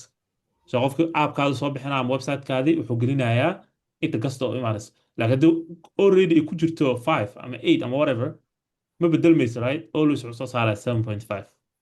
So waxaan rabnaa qofka inaan u ogolaano inuu asaga uu gashto numberkii. So that's why u baahannahay promptigan. Okay? Promptiga waxaa ugu baahannahay because anybody sorry user input of form maxaa waaye example kostiisa ma intee what is the input is for example user input is for then output up there. So tan waxaa example. So let's say camal hadda kanaan iska bixinaynaa meesha, let's get rid of that. Inta waxaa gelinaynaa 4. Then message-ka inay noo soo baxday waaye. So 4 haddaan gelino, we put 4 and then we run again, refresh. You need 6 bags of popcorn. You need 6 bags of popcorn. Right? So tan waxaa example waaye. So waxaan ku leeyahay micnaha waa basically this is the message oo qofka la siina assignment la siinayo waaye. So waxaa lagu leeyahay hadda function-kaada markaa samaysa kabacdi input haddaa geliso 4 waa inuu soo saaro message-kan uu leeyahay you need 6 bags of popcorn. That's basically what it's saying. hadduuna soo saarin 6 bags of popcorn oo baanta waxbaa kaa qaldan micnaha function-kaada gudihiisa. Right? So inta we promptigan soo furaynaa and we take the value gun, we put it right here. And then now refresh aan leenahay uu noo soo boodaya inta whatever aan gelino, let's say camal 20 aan gelinay 20 times 1.5 waxaa u baahan tahay 30 bags of popcorn. haddaan dhahno maybe waxaan u baahanahay 15 dada noo imaanayo waxaa u baahan tahay 22 bags of popcorn u baahan tahay. You see that how it works? Promptiga wuxuu naga caawinaya just input le waaye like qofka u ogolaanaysa inuu asaga gashto wixii. Let's say camal waxaan leenahay 8 waqti haddaan dhehnay 12 popcorn 12 bags of popcorn. Okay? So this is one of the examples waaye oo projects assignment ku jiro. Mid kale waa samayn karnaa. We could do another one. wax su'aala kan hadda so far. معنا أنا سؤال قبل Aye. meesha functionka meesha ku xigtaa gestaad ku qortay marka hadii waa laga deyn karaa soo maha empty baa laga dhigan karaa Intee halkan function kana?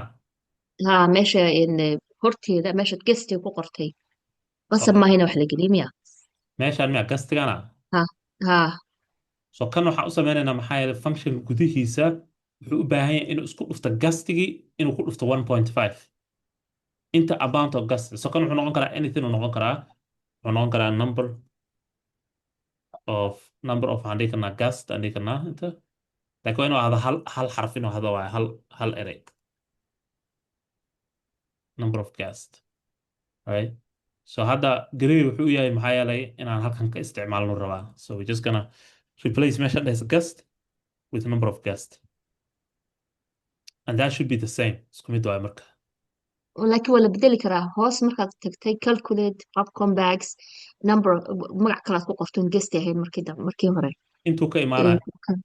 Kan aan ku qorna hadda waa kana intuu ka imaanaya. This one is from here. Wuxuu ka imaanaya promptigu ka imaanaya. Haddaan rabno annaga inaan samaysano waa ka bixin karnaa mid number aan gashan karnaa. Sidaan hadda dhahay haddaan number gelino wuxuu noqonaa hard coded. Micnaha lama bedeli karo. haddii toolkana u dirtid qof nama bedeli karo wixii haddii arto qofka inuu gashto asaga numberka loo calculate gareeyo loo soo saaro waxaa u baahanta promptigana u baahanta right does that make sense so haddaan ka bixino kan oon gelino something like 50 haddaan gelino mar kasta oo programka la raangareeyo wuxuu soo saarayaa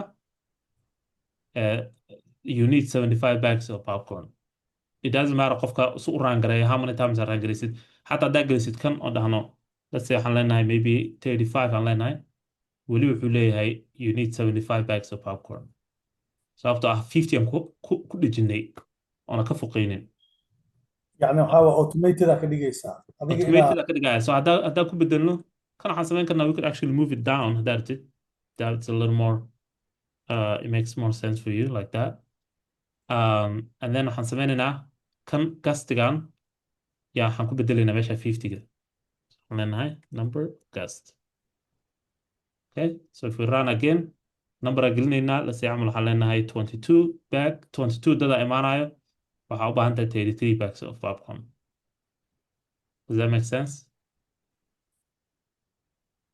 kan wuxuu noo ogolaanayaa waa meesha so inta waxaa waaye comment aan gelina waxaa leeyahay as how many people are coming intana waxaa waaye call the function with the number of people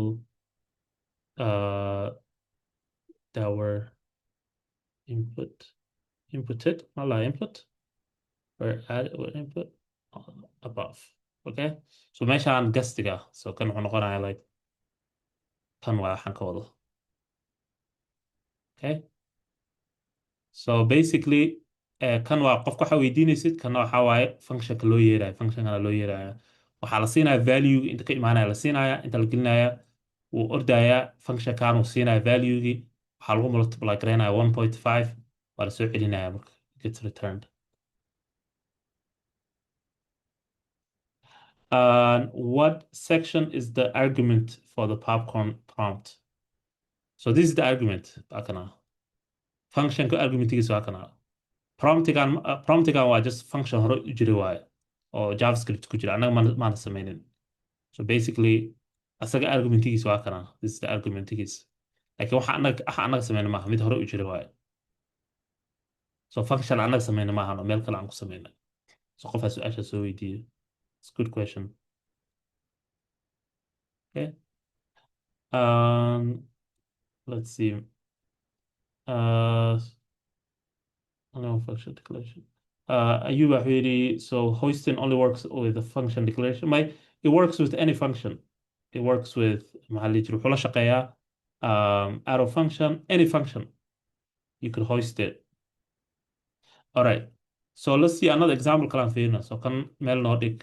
Just one example. It takes time to understand boqolkiiba boqol, but dhimala inshallah. Let's do another example and then take a break inshallah. See if hadduu ku caawiyo function example kan kale. Example kan, let me copy the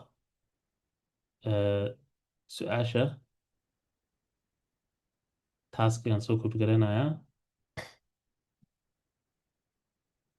Kan waxaa la dhahaa, it's called waxaa la dhahaa bad time story, bad time reminder.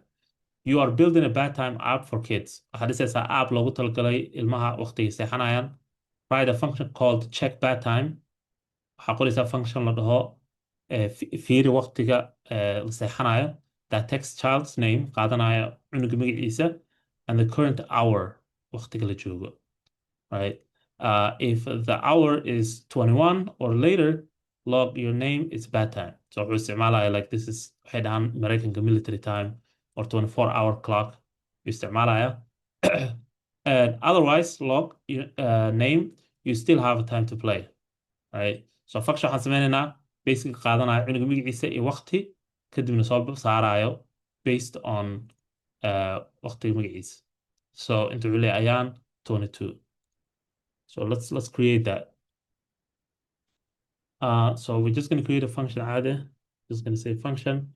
حلا function magaciisa bad time. Check bad time. Kasa. wuxuu qaadanaya laba wax. Muxuu qaadanaya two things u qaadanaya. What is it? labada wuxuu qaadanaya maxaa yaa ii sheegi karo. cunuga magaciisa iyo timeka u saxan leh. Yep, hour. So we're going to say name and hour waa waqtiga saacadda la joogo iyo cunuga magaciisa. So shaqadu qabanaya marka waxaa waaye wuxuu check garaynayaa in saacadda ay ka badan tahay 21. Right? We're just gonna simplify it. Marna PM iyo AM sheeko kalo dheer waa PM AM. But let's just check. So haddaad rabtin wax check garaysid. If you want to check something, waxaan haddii waxaan yihiin saan samee, haddii waxaan yihiin saan samee. Maxaan isticmaalaynaa? What are we using?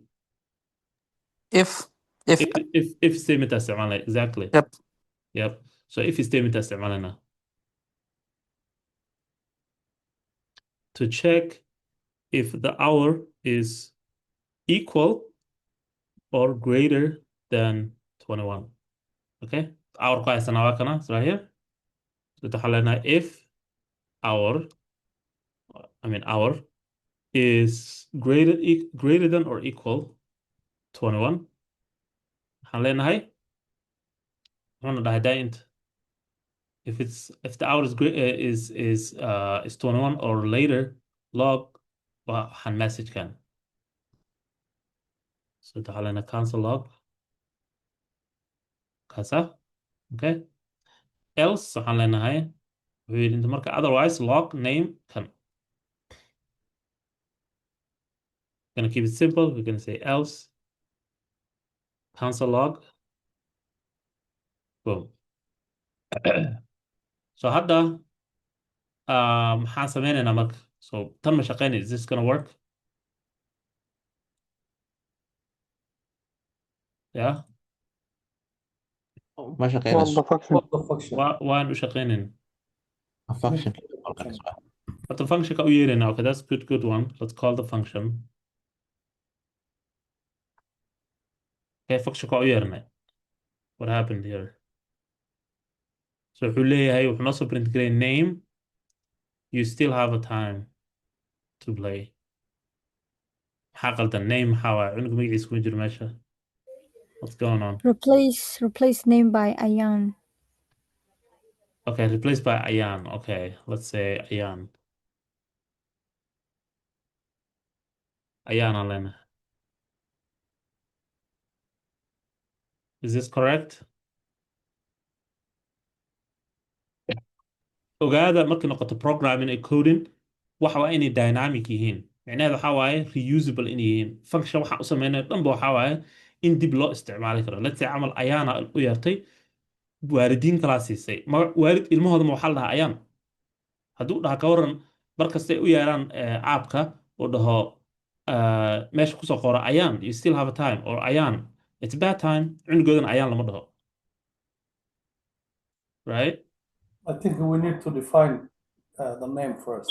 name is already defined here waa haysanaa but meel kale kumaana sheegin that means parameterku noogu jiraa this is the parameter For instance, I think we need to say parametersku noogu jiraa but wuxuuna noogu jirin argumentigi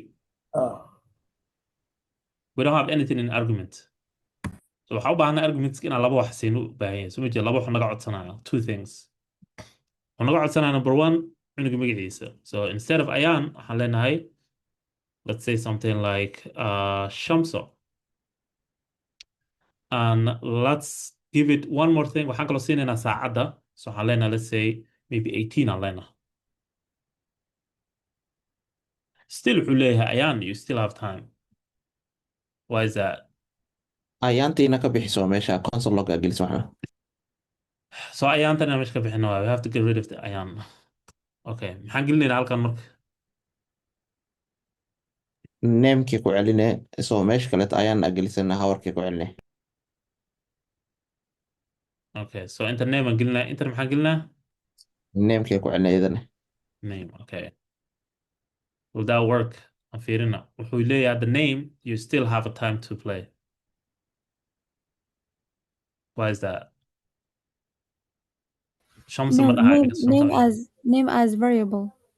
Name as variable because kan waxaan ku jirnaa string remember string hadaa ku jirto exactly wax sida tahay kugu socinaa so bedelaynaa waxaan isticmaalaynaa template literalka and baray so you use the backticks like that and then meesha name waxaa ka dhigaysaa expression ka dhigaysaa so waxaa leedahay calaamadda dollarka curly bracket dhinacan kale curly bracket okay so now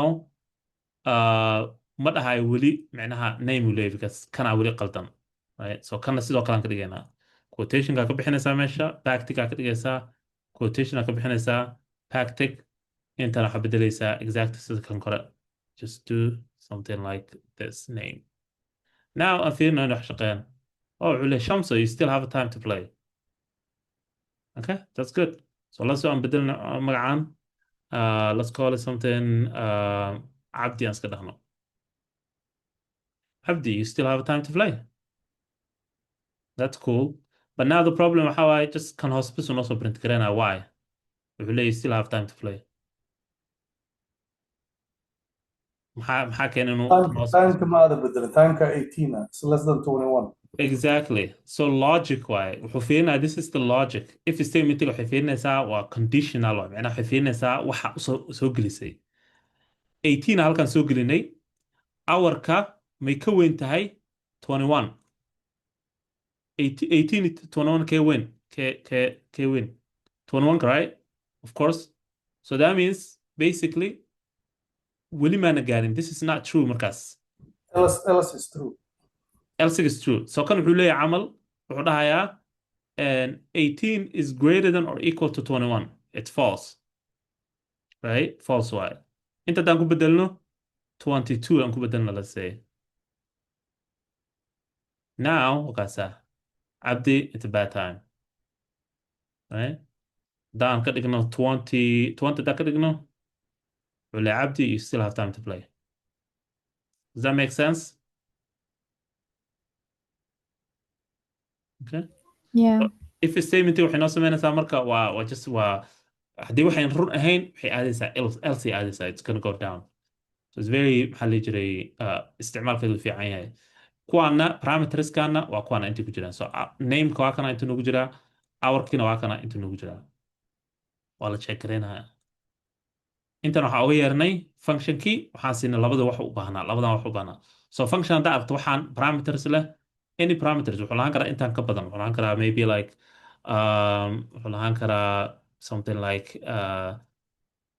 age or something like that ama waxyaalo kala duwan all this stuff uu lahaan karaa parametero badan uu lahaan karaa parameterada intuu leeyahayna waa inta inuu argumentina leeyahay orderkana waa muhiim exactly order.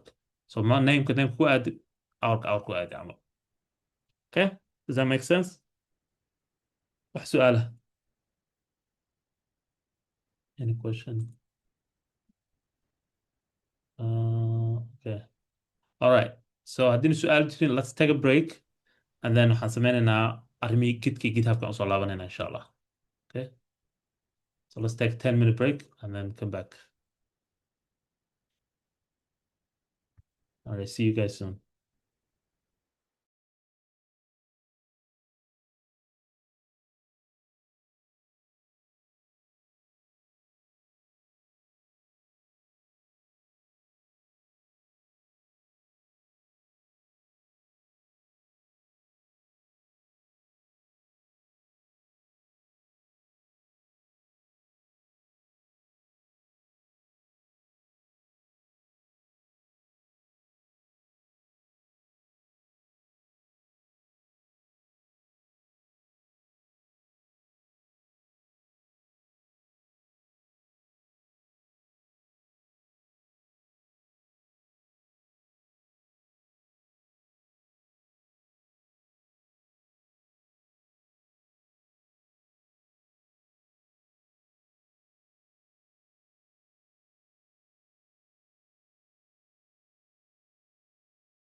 Okay, soo laabana insha Allah. Soo leeta in ka nixi.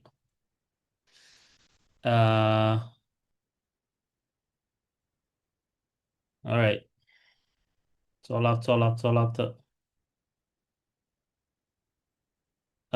Insha Allah. Okay. So I think waa maqashaan. So waxaan bilaabaynaa insha Allah arrimihii gidka iyo GitHubka. Ayaan dhex gelaynaa. Waxaa isticmaali doontaa waa from now on. Code bin dambe ma jiro. Okay. So casharkan laga bilaabo no more code bin. So let's do a overview aan marno. Okay. So GitHub and Git flow. Maxay yihiin? What is Git? Git muxuu yahay sida dhanba? So Git waxaa waaye ma maqashaan horta before aan hore usii socon. Sorry. Don't want to keep going. Okay, good. So Git waxaa weeye waa version control system. Git siisa dhanba waxaa waaye waa free software oo loogu talagalay waa open source software loogu talagalay waaye in lagu maamulo web development ama software development. So kaba soo qaad camal laba qof aad tihiin waxaa ka shaqaynaysaan let's say camal maxaa la jira Google document markaa ka shaqaynaysaan labada qofba waa la arkaa isbedelkii sameynayaan right. So Google wuxuu sameynaya marka wuxuu taraagareynaya adiga isbedelkaa sameysay qoraalkii meel gees waxaa fiirin karta waxa la dhaho activities ama history or whatever waxaa arkaysaa hebel wuxuu bedelay waxaanu bedelay anything oo qof bedelay ama tirtiray ama ku daray uu ilaalinaya Google wuuna sheegaya meesha ku qoran exactly same thing waaye but software marka dhisaayo so adiga haddaa bedeshid code yar ama wax yar xataa ka bedeshid hal xaraf ha ahaado hal letter ha ahaado wax yar space yar hadaa ku dirta xataa waxaa ilaalinayso systemkan loo Git waa software aad soo shubinaysid basically computerkaad already ku jiraa inta badan so computer Mac hadaa leedahay ku jiraa haddaadan Mac lahayn waxaad soo shubinaysaa software la dhaho Git bash oo uu ku xiran yahay okay computerkaadu kugu jiraa waa local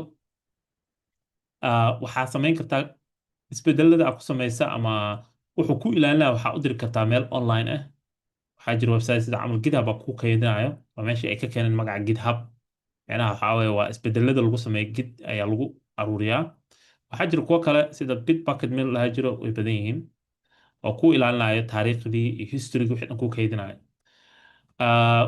so Git tracks the changes you make to your file isbedelada yararka aad ku sameynaysid filekaada yuu sheegaya exactly haddaad isbedel yar samaysa xataa hal dhibic ahaado uu kaydinayo uu ilaalinaya wuxuu leeyahay isbedelaa samaysa taas waxay ka caawinaysaa inaad dib u laabato you can revert back right Soomaali dhawata waxaan dhahay sida gameka camal waaye I don't know qof game ciyaar inuu ku jiro but video gameska ama computer gameska waxay ku siinayaan a safe point meel oo waxay ku siinayaan ku laaban kartid right so waxay ku siinayaan meel aad soo ciyaaraysaa inta camal aad ku laaban kartaa this is your safe point now waa ciyaaraysa waa lagu dilay halkaana lagugu dilay now intaa kasoo bilaabaysaa meeshaa kasoo bilaabi lahayd gameka bilowgiisa right so waxay ku fiican tahay markaa Gitka waad save garaysan kartaa you can save changeskaada and then wax haddii kaa qasmaan kaa halaabaan isku dhex qasmaan wixii you just go back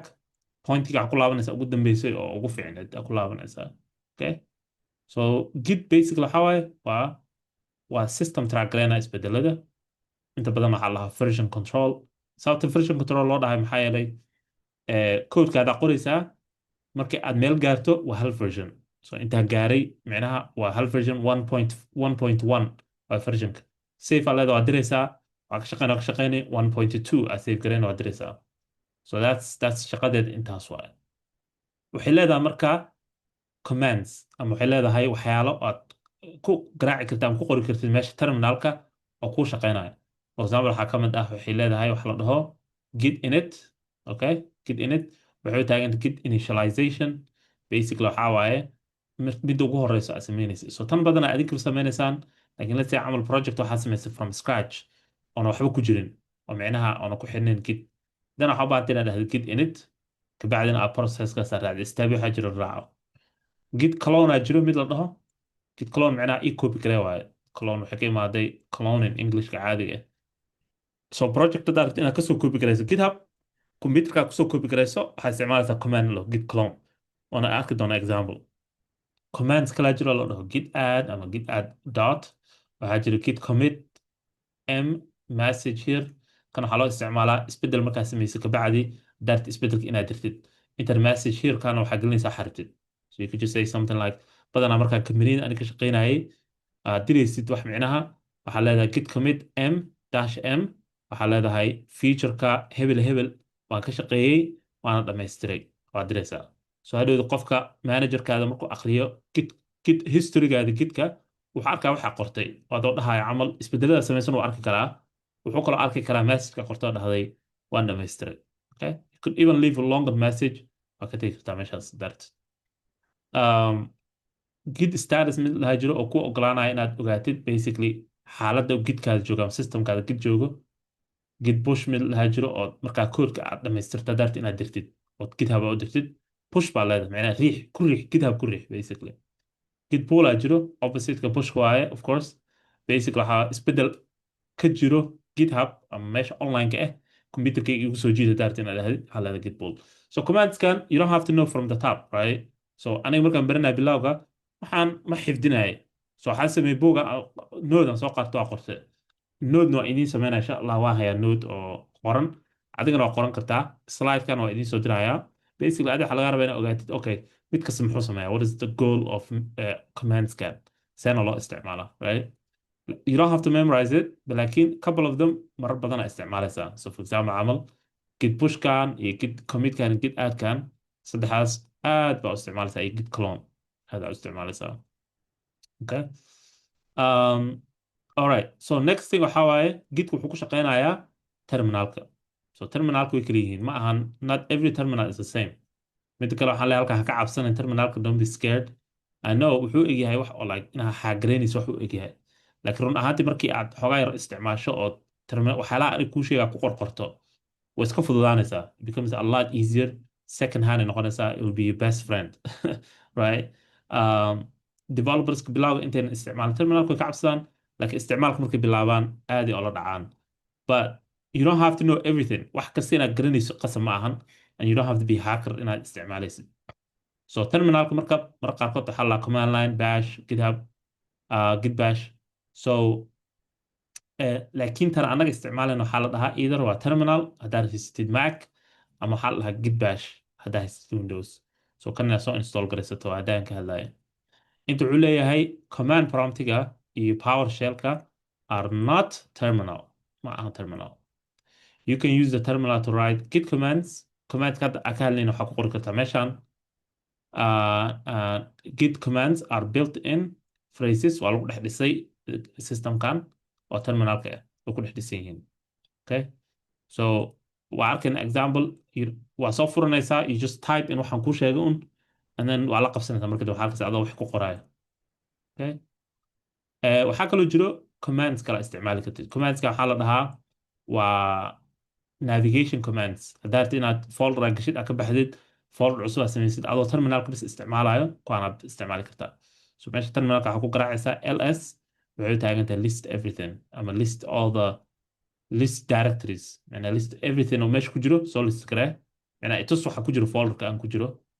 cd waxay taagan tahay change a directory, so waxaa leedahay cd waxaa leedahay picture, yani waxaa gashaa folderka la dhaho picture gal. Of course meesha aad joogto inuu ku jiro waa picture folder inuu ku jiro waaye, laakiin haddaad cd folder enter dhahdo wuxuu galayaa folderkaasu galaya terminalka. cd dot dot waxaa waaye opposite-ka kan waaye dib u laabo waaye, go back, right? mk dir wuxuu taagan tahay make directory, macnaheedu u taagan tahay folder cusub haddaad inaad samaysid, you say mk dir folderka magaciisa sheegaysaa, and then boom folder lagu sameynaya. touch wuxuu taagan tahay waa file aad samaynaysaa, instead of folder you say touch fileka magaciisa. filasha waa inay leeyihin extension sida camal index.html, and then boom you're done. Okay? So fiirinayna example-adan we'll go one by one inshallah. Okay? And then waxaan kaloo baranaynaa GitHub. xoogaan ka taabtadaay waa website aad ku kaydinayso codekaada. wuxuu isticmaalaa systemkan Git u isticmaalaa, waxaa iskale Microsoft yaa gatay hadda kor. Free waaye, meesha ku store garaysanaysid. wuxuu leeyahay waxyaala la dhaho repository. Repository just waxaa folders waaye, folderka waaye ku jiro GitHub-kaada. marka qaarkood waxaa loo soo gaabiyaa repo haddii lagu dhaho send me your repo waxaa laga wadaa isoo dir repositoryga ama projectga meesha ku jira isoo dir. Okay. And then also waxaa jira waxa la pull request aan arki doono. Basically waxaa waaye markaad isbeddel aad samayso ood codekaad ku samayso GitHub aad geliso then waxaad samaynaysaa waxa la pull request minaa codsi inay dadka kaa qaataan isbeddelka adiga aad samaysa. We'll see example. You don't have to worry about hadda laakiin waa mid aad markasta isticmaalaysa insha Allah. So iskuulka naga marka saan u sameynaa wax marka what is our process ka naga aan wax u sameynaa. Stepka ugu horeeyo waxaa furaysaa assignmentigaada furaysaa you open your assignment waxaa taabanaysaa meel la dhaho fork waxay ku taallaa GitHub gudihiisa. Hadda kahorna waa aragteen waxay ku taallay CodePen laakiin GitHubna way leedahay fork. waxaad samaynaysaa clone yaa samaynaysaa you do clone macnaha isbedelkii codekii aad soo copy garaysan computerkaa soo gashanaysaa. waxaad samaynaysaa branch cusub adoo isticmaalaya commandkan. branch waxaa waaye basically habka u shaqeysa GitHub habka u shaqeysa Git waxaa waaye isbedelo markaa samaynayso waxaa ku samayn kartaa main branch ama main sida jid camal waaye let's say camal jid caadi ah so the main road haddaa wax shaqo ku samaynaysa ama local road aa furan kartaa markaa jid gooni waxaa furan kartaa garab soconaayo the main road. isbedeladaa samaynaysa waxay garab soconayaan isbedelada oo qof kasta uu arko iyo garab soconayaan. isbedelada soo samaynaysa waa kusoo daraysaa dib aa ugu soo daraysaa sida stream camal waaye sida biyo camal. biyaha marka ay si socdaan iyo waxay samaynayaan meel gooni ah ayaa ku baxayaan xaggii kasoo wareeganaan dib uga darsamayaan. saas camal waaye markay noqoto git checkout-ka basic waxaa samaynaysaa meel oo gooni adig ku ah oo isbedelada adiga ku samaysanaysid. Implement the project on your newly created branchgaa samaysay yaad ku bedelaysaa ku samaynaysaa isbedeladii and then you push isbedelkaadi ayaa soo diraysaa adigoo isticmaalaya branch magaceeda and then you create a pull request and then you submit assignmentigaa soo diraysaa. So stepidan mid kasta waa marayna we're gonna go through each step one at a time inshallah. Okay, we're gonna go through it so let's do that inshallah. So waxa ugu horeeya waxaa waaye marka hore waxaa u baahan tahay terminalka u baahan tahay you need a terminal. So haddaa Mac haysatid you can just go here meeshaan waa raadin kartaa waxaa leedahay terminal okay kusoo furmanaysaa waa kana it's gonna open it's right here. haddii aad leedahay Windowsna waxaa u baahan tahay git bash right. So terminalkaada might not look like this exactly laakiin waa similar ID waaye.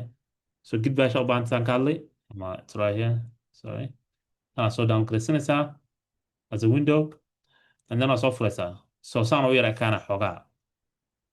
So let's look at a couple of commands. waxaan rabaa inaan ogaado meeshaan joogo I want to know where I'm at right. So meeshaan joogto daartin ogaato just waxaa qoraysaa ls okay you just type ls and then you say enter leeda I'm just trying like aan soo dhaweeya isku dayaya kan ls aa qoraysaa and then waxaa leeda enter markaa dhacdo wuxuu kusoo list garaynaa all the files and folders oo meesha aad ku jiro meesha joogtid the current place aad joogtid. So aniga waxaa igu jiro waxyaalo badan waxaan rabaa inaan galo folderkan pictures inaan gala rabaa right. So haddaa rabtid folderkan pictures haddaa rabtid inaad gashid oo haddaa rabtid inaad clear ku samayso waxaan aadan rabin inaad arkin waxaa ku qoraysaa clear enter boom 0 kasoo bilaabaya right. Now waxaan rabaa kii pictureka inaan galo all I have to do is waxaan leeyahay cd pictures inaad u qortid exactly u qorayn folderka magaciisa uppercase hadduu yahay uppercase inaad ka dhigtid all that and then kaasa waxaan ku jiraa pictures aan ku jiraa ls haddaan dhaho there's so many things oo igu jira picture carada ka badan right so many things you could always clear if you want.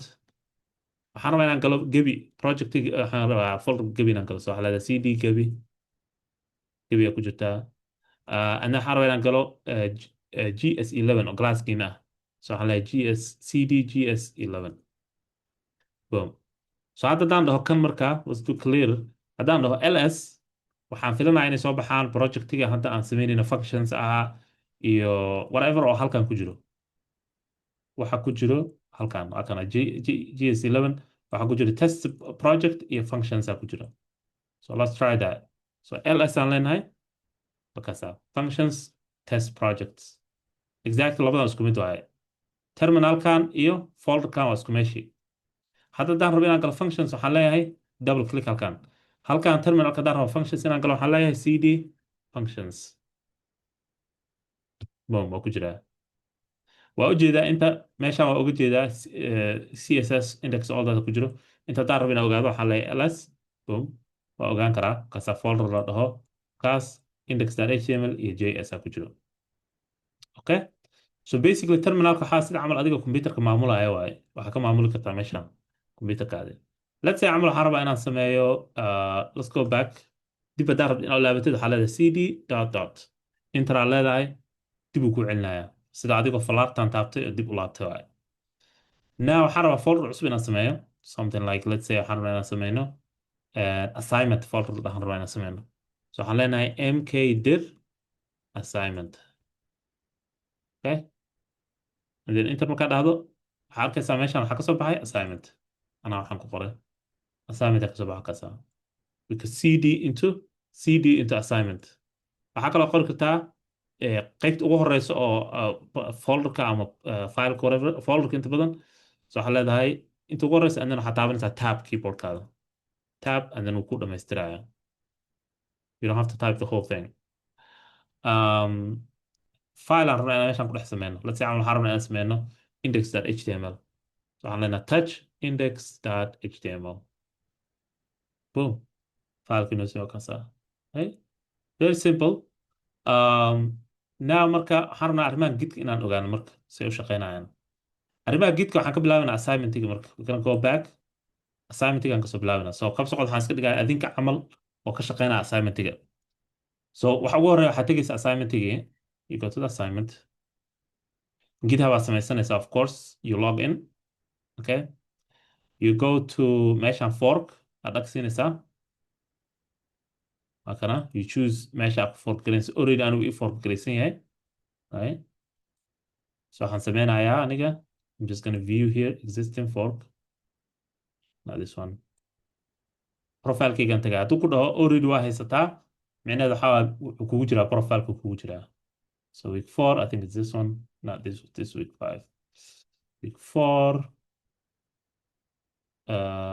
yeah this one so waa ii fork galaysan yahay hadda waxaan sameynaa next step waxaa waaye meeshaana taabanaysaa you just click right here make sure magacaada inuu sawirkaada inta ku qoran yahay ama magacaada inuu dhahay forked from Gabi School hadduun taas dhihin qalada hadhowda ku imaanayo ma ku shaqeynayaan waxba so make sure you do that so taasna waxaa ka caawinayso click here fork next step waxaa waaye you copy projectigan waxaa ku copy garaysanaysaa computerkaada how do you do that you click here you copy url-kana copy garanaysaa terminalkaa soo furanaysaa you open the terminal waxaa rabtaa inaad gashatid meesha aad adiga oo aad micnaa ku fiican so folder aad samaysanaysaa assignmenta kugu jiraan folderkaasaa kusoo furaysaa terminalka latay camalad assignmentaan joognaa waxaan rabnaa inaan iska tirtirno waan iska tirtiraynaa kan let's just delete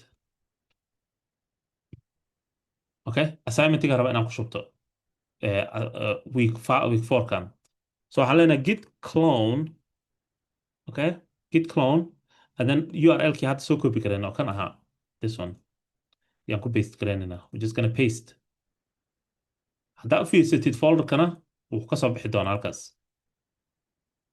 you see that's it waa soo copy garaynay isbedelkii oo dhan waa soo copy garaynay now kana waxaa ku furanaysaa marka editorkaada so you open VS Code waxaa aadaysaa meeshaan waxaa aadaysaa open folder ama let's say new window aan leenahay marka hore open folder waxaad tegaysaa folderka hadda aad kusoo samaysay assignment and then waa kana you open and then waa kana projectigaada ku furan okay so hadda marka waa ka shaqeyn Can you go back 3 steps back? Which step? The last 3 steps.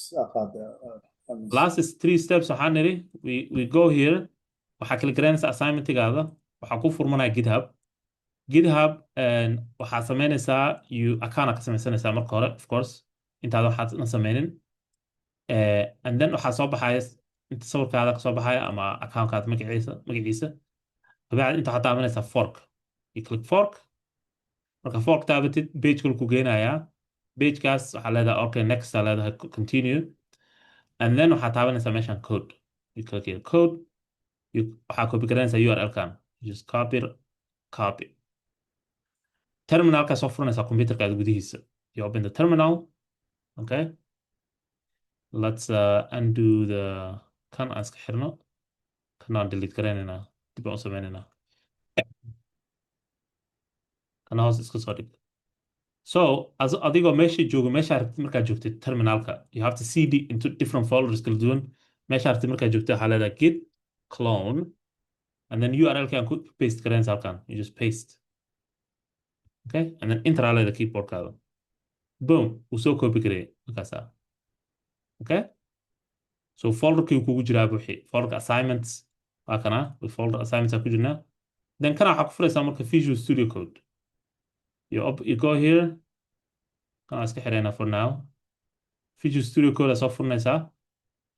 waxaad tegaysaa file, waxaa leedahay open folder, and then waxaad raadinaysaa meeshuu kugu jiray projectigii. So computerkaad adi inaad kala taqaanid waaye. So this is one of the requirements oo classkan. Waa inaad navigate garayn kartid iskuulka folderskaadi computerkaada gudihiisa. So haddaan ku dhaho folder gooni soo qabso, waa inaad garanaysa meeshuu ku jiro oo adiga aad samaysay. So aniga camal waxay ku jiraan meeshaan gebi, waxay ku sii jiraan meeshaan GS11 assignments, and then waa kana week 4 function assignment. Okay, and then boom.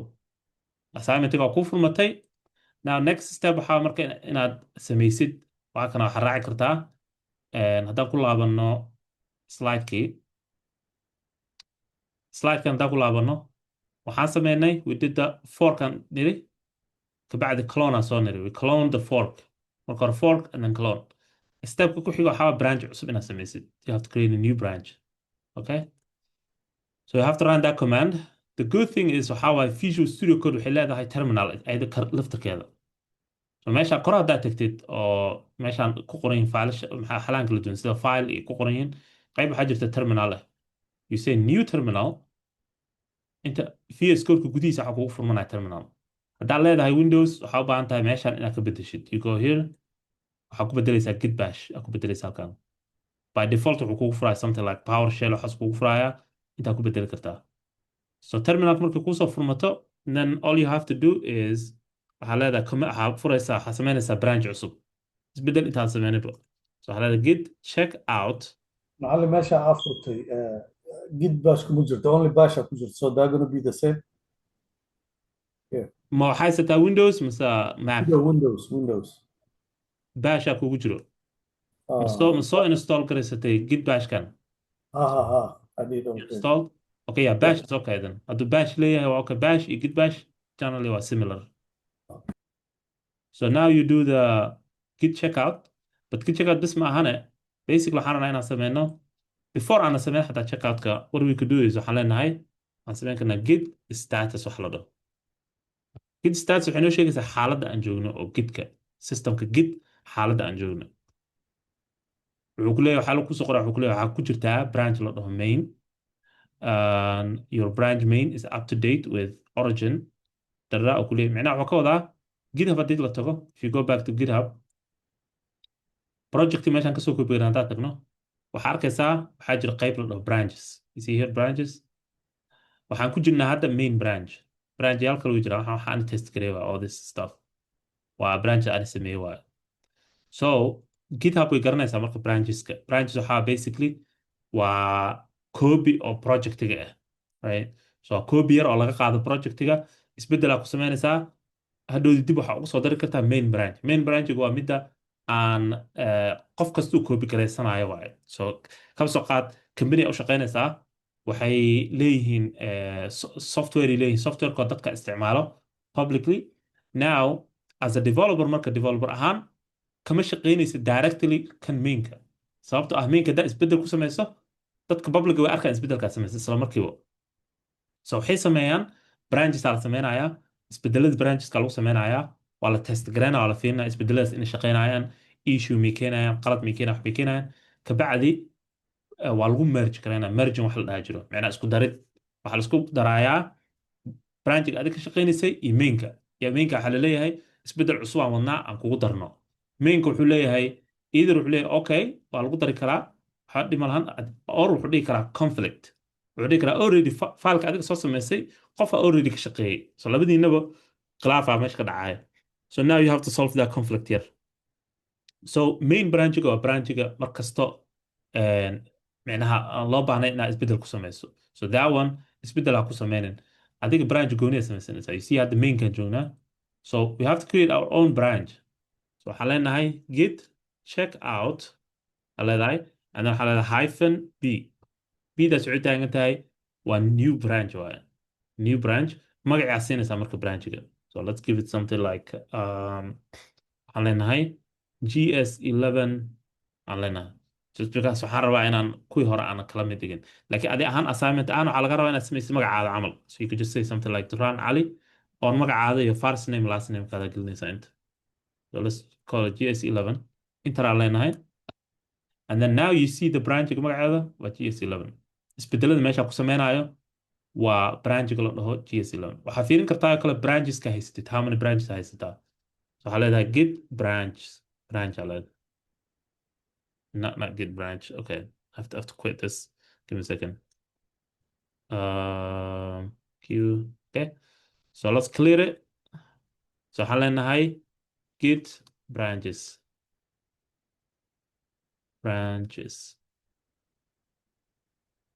no it's git branch عادي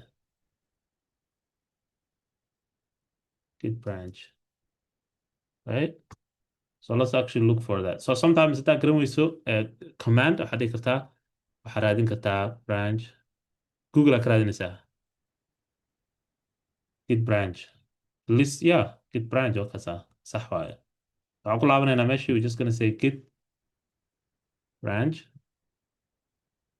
wuxuu noo soo geliyay soo jeedid GS11 iyo main uu noo soo geliyay okay anaa dhawaan waxaan bedelay systemkayga so I'm using Vim waxaa isticmaalaya wax la dhaho neo Vim okay so adig saan u noqonaya laakiin okay so now waxaan ku jirnaa branchiga la dhaho GS11 adi wuxuu noqon doonaa magacaada daartid now isbedeladii samaynaysaa markii just go ahead start working on assignmentigaada waa ka shaqaynaysaa dhamaystiraysaa waa test garaynaysaa you connect everything here waxaa ku connect garaynaysaa waxaadi browserka ku test garaynaysaa markaa ku faraxsantaa dhahda okay now I think assignmentiga waa dhamaystiray next step waxaa waaye so let's actually make some changes because hadaada changes sameynin waxaa kuma sheegaya inta waxaan leenahay hi inta just gonna do cancel waxaan leenahay cancel log hi aan leenahay okay so haddaan rabno inaan ogaano isbedeladaan sameynay waxaad dhihi kartaa git stats haddaad dhahdid uu ku sheega isbedel inaad samaysay wuxuu ku leeyahay git branchiga waxaa ku jirtaa GS11 la dhaho waxaa modify garaysa ama wax ka bedeshay fileka la dhaho challenges so waxaa u baahan tahay you need to inaad u dirtid git it's not staged ku leeyahay so haddaan rabno stagingka inaan gelino waxaan leenahay git add dot taasaa leedahay so git add dot micnaha waxay ku daraysaa isbedelka aad samaysay stagekay ku daraysaa stageka git systemka gitka next waxaan sameynaynaa git commit aan leenahay so let's do clear git commit m and then inta waxaa gelinaysaa basically waxa aad bedeshay so waxaa leedahay completed assignment aad dhigi karta daarta waxaa artaa ku qori karta meeshaan bal laba kood geysa inay ka marsan tahay waa qasab okay keep that in mind 2 codes and then waxaa leedahay enter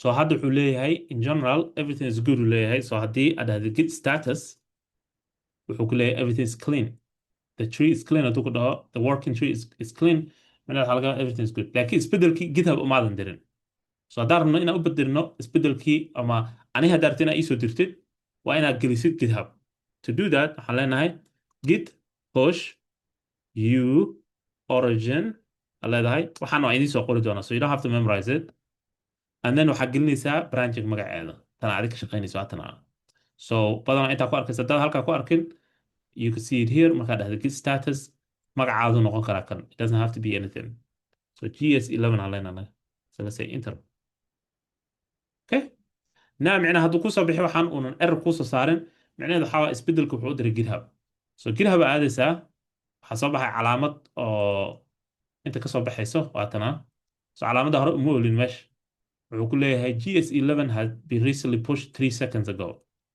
uu ku announce garaynaa micnaha waxaad isbedelkaa soo dirtay wuxuu ku leeyahay marka compare and pull request wuxuu ku leeyahay bal fiiri waxa aad isbeddelkaa samaysay codsina samee in isbeddelkaada la geliyo main branchiga so adiga waxaad samaynaysaa marka this is the next step step ugu dambeysa waxaa leedahay intaa kalik siinaysaa wax kale ma taabanaysa siisaa ku daynaysaa waxaa leedahay create pull request and then you're done so hadda waxaad samaynaysaa marka linkigaana copy garaynaysaa you just copy the link waxaa aadaysaa meeshii assignmentiga lagu soo diri lahaa and you submit your assignment so week 4 waxaa gelinaysaa linkiga halkan inta waxaa iscreate garaynaysaa whatever and then you submit and you're done with the assignmentigaada intaas waaye so basically processka si inaad bartid waaye so waxaan niri processka haddaan ku laabano one more time waxaa leedahay forkaa leedahay marka hore so intaa ka imaanaysaa meeshaan ay ku jirto assignmentiga week 4 assignment you click here you forkaad leedahay forka markaad dhamaysid processka forkiga waxaad taabanaysaa meeshaan code waad soo copy garaynaysaa terminalkana imaanaysaa folderkii aad ku shuban laheed aad tegaysaa waxaad leedahay git clone and then url ka hadda soo copy garaysaa ku paste garaynaysaa meesha then waad soo furaysaa projectigii waxaad kusoo furaysaa Visual Studio Code waxaad samaynaysaa branch cusub adiga oo isticmaalayo git check out b and then branch magaceeda badanaa usually waxaad dhahaysaa magacaada ama your first name last name kaada make sure hal erey inuu yahay kaas ama uu u dhexeeyo hyphen waa dhihi kartaa duraan cali waa dhihi kartaa usually just ma noqon karo space uma dhexaan karo branch cusub aad samaysay branching markaad samaysay kabacdi waxaad samaynaysaa waxaad bilaabaysaa isbeddelkii projectiga waa ka shaqaynaysaa markaad dhamaystirtid yaa waxaa leedahay inta git add dot and then waxaa leedahay git commit m and then inta waxaad gelinaysaa message and then waxaa leedahay git push origin and then branchiga magaceeda so it will be something like your name camal something like that waxa adigaa samaysay bilaab and then markaa soo push garaysid then waxaad samaynaysaa inta waxaa kaaga soo baxay baashii yellowga ahayd compare a pull request waxaad samaynaysaa create pull request and you're done you submit the assignment so that's the processka you don't have to know all the commands wixii idin barayay qasab maaha waana idiin soo diraya noteska commands ku qoran yihiin ayagoo qoran waan idiin soo diraya okay so wuxuu leeyahay qof windows sidee loo soo roganaya git bash okay so waxaad tegaysaa website-kan just go to this website I'll share it go to this website and then click here buttonkan download installation samee and you're done waa soo furaysaa git bash and that's it intaas lewa qof kale wuxuu soo geliyey su-aal got some water ustaad ma ku celin kartaas kii hore waaye in visual how do I see the results in work life so wixii hadda ay samaynayna waay markaan ka shaqaynaynay functionska so ma ujeedin functions markaan ka shaqaynaynay waxaan niri waxaa samaynaysaa either folderkaa soo furaysaa index.html-ka waxaad tegaysaa meesha fileka you double click you open folderkana waxaa ku furaysaa browserkaa ku furaysaa like this or waxaad isticmaalaysaa maxaa la jiri baashi tii haddaa baray so video hadda dib u laabato arkaysaa insha allah so waxaa leedahay live server waad soo install garaynaysaa you install it kabacdi waxaa leedahay meeshaana taabanaysaa go live and then browser kuugu furaya isbeddelka waxaa ku arkaysaa meesha councilka dhexdiisa so waa kana markaa projectiga furto check the council log uu ku leeyahay for changes okay and that would be right click inspect and then cancel intaa ku arkaysaa isbeddelkii any other question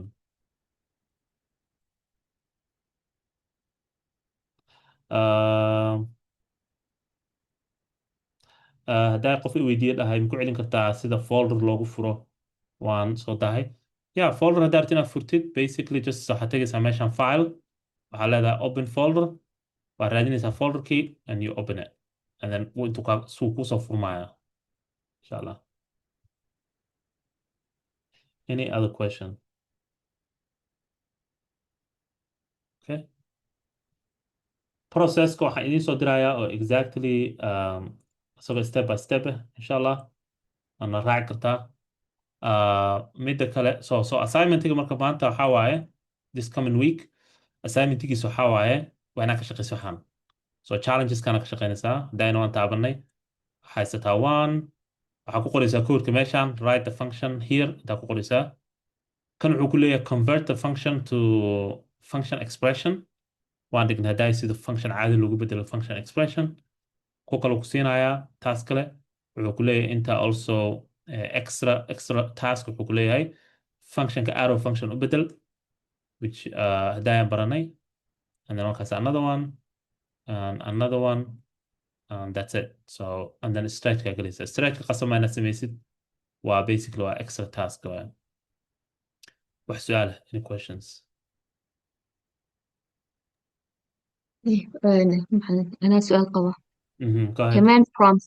command prompt Windows ku yimaada iyo git bash maxay kala duwan yihiin marka waan soo download garaystay seenan u isticmaali karaa marka ugu horeysa dadku yara celin kartid command promptiga ma lahan ma ku shaqeynayo git macnaha ma fahmayo git wuxuu yahay oo dhanbo. So haddaad dhahdid something like haddaan dhahno something like let's just go here something like haddaan dhahno git stats camal haddaan dhahno ma shaqeynayo kan hadda ma shaqeynayo because waxaa kuma jirno projectiga laakiin haddaan dhahno week haddaan dhahno git status ma soo saarayo waxaan wuxuu ku leeyahay waxa qalad baa jiro ma garanayo waxaa kawada git wuu qalqalayo marka ma shaqeynayso.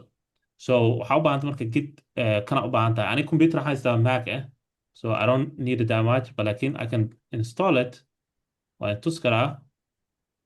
Let me see git bash inuu igu jiraa laga yaabaa uu igu jiraa kana git bash waa soo furanaysaa. Oh, it's not working. Okay, so that's fine. Installer. Let's click here.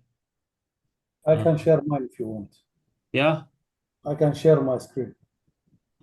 No, it's okay. It's okay. I'll get it. Yeah. So kan inaan kusoo shubto le waaye. Did you? Okay, good. Yeah. Let me see. Yeah, maaga saas uguma shaqeydaa much. Meel kale ku diraya. But yeah, go ahead waa share garayn kartaa. And then but like let me see if I can yeah, go ahead share garay. Let me stop sharing. Just meesha waxaa share garaysaa bis kan oo editorka waxaan fiirinaynaa waxaan ka wadaa terminalka si aan u tuso dadka. So basically waa on same exact isku mid waxay yihiin maaga kan hadda aan idin tusay exact isku mid waaye just wuxuu ku kala duwan yahay habku u eg yahay sida loo soo daaraayo intaas bis ku kala duwan yahay. Okay. Are you sharing hadda ma share garaysay?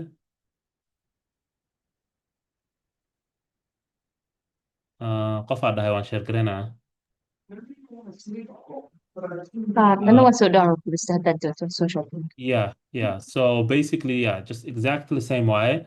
Just on wuxuu kala duwan yahay habku u yara egyahay. So kan Mac iyo kan Windows-ka haddaa haystid Git bash waa isku midkii waaye waxa kuma kala duwana. Labadaba waxay ku shaqeeyaan wax la dhaho Linux system ay ku shaqeeyaan. So Linux waa waxa u baahan tahay. Yeah, so like that waa saas u egyahay. You just have to kind of like meeshaas ku qoraysaa. So haddaa ku qortid something like CDs, LS haddaa ku qortid wuxuu soo saaraya folderadii oo dhan sidii waxaan sameynaynay. Haddaa ku qortid git stats haddaa ku qortid wuxuu ku leeyahay projectiga ku jirtid git ma ahan uu ku leeyahay. So it's like that. Okay. Thanks qofka share gareeyay. Yeah, so any other question? Let me just stop sharing that. wax su'aal kale ah.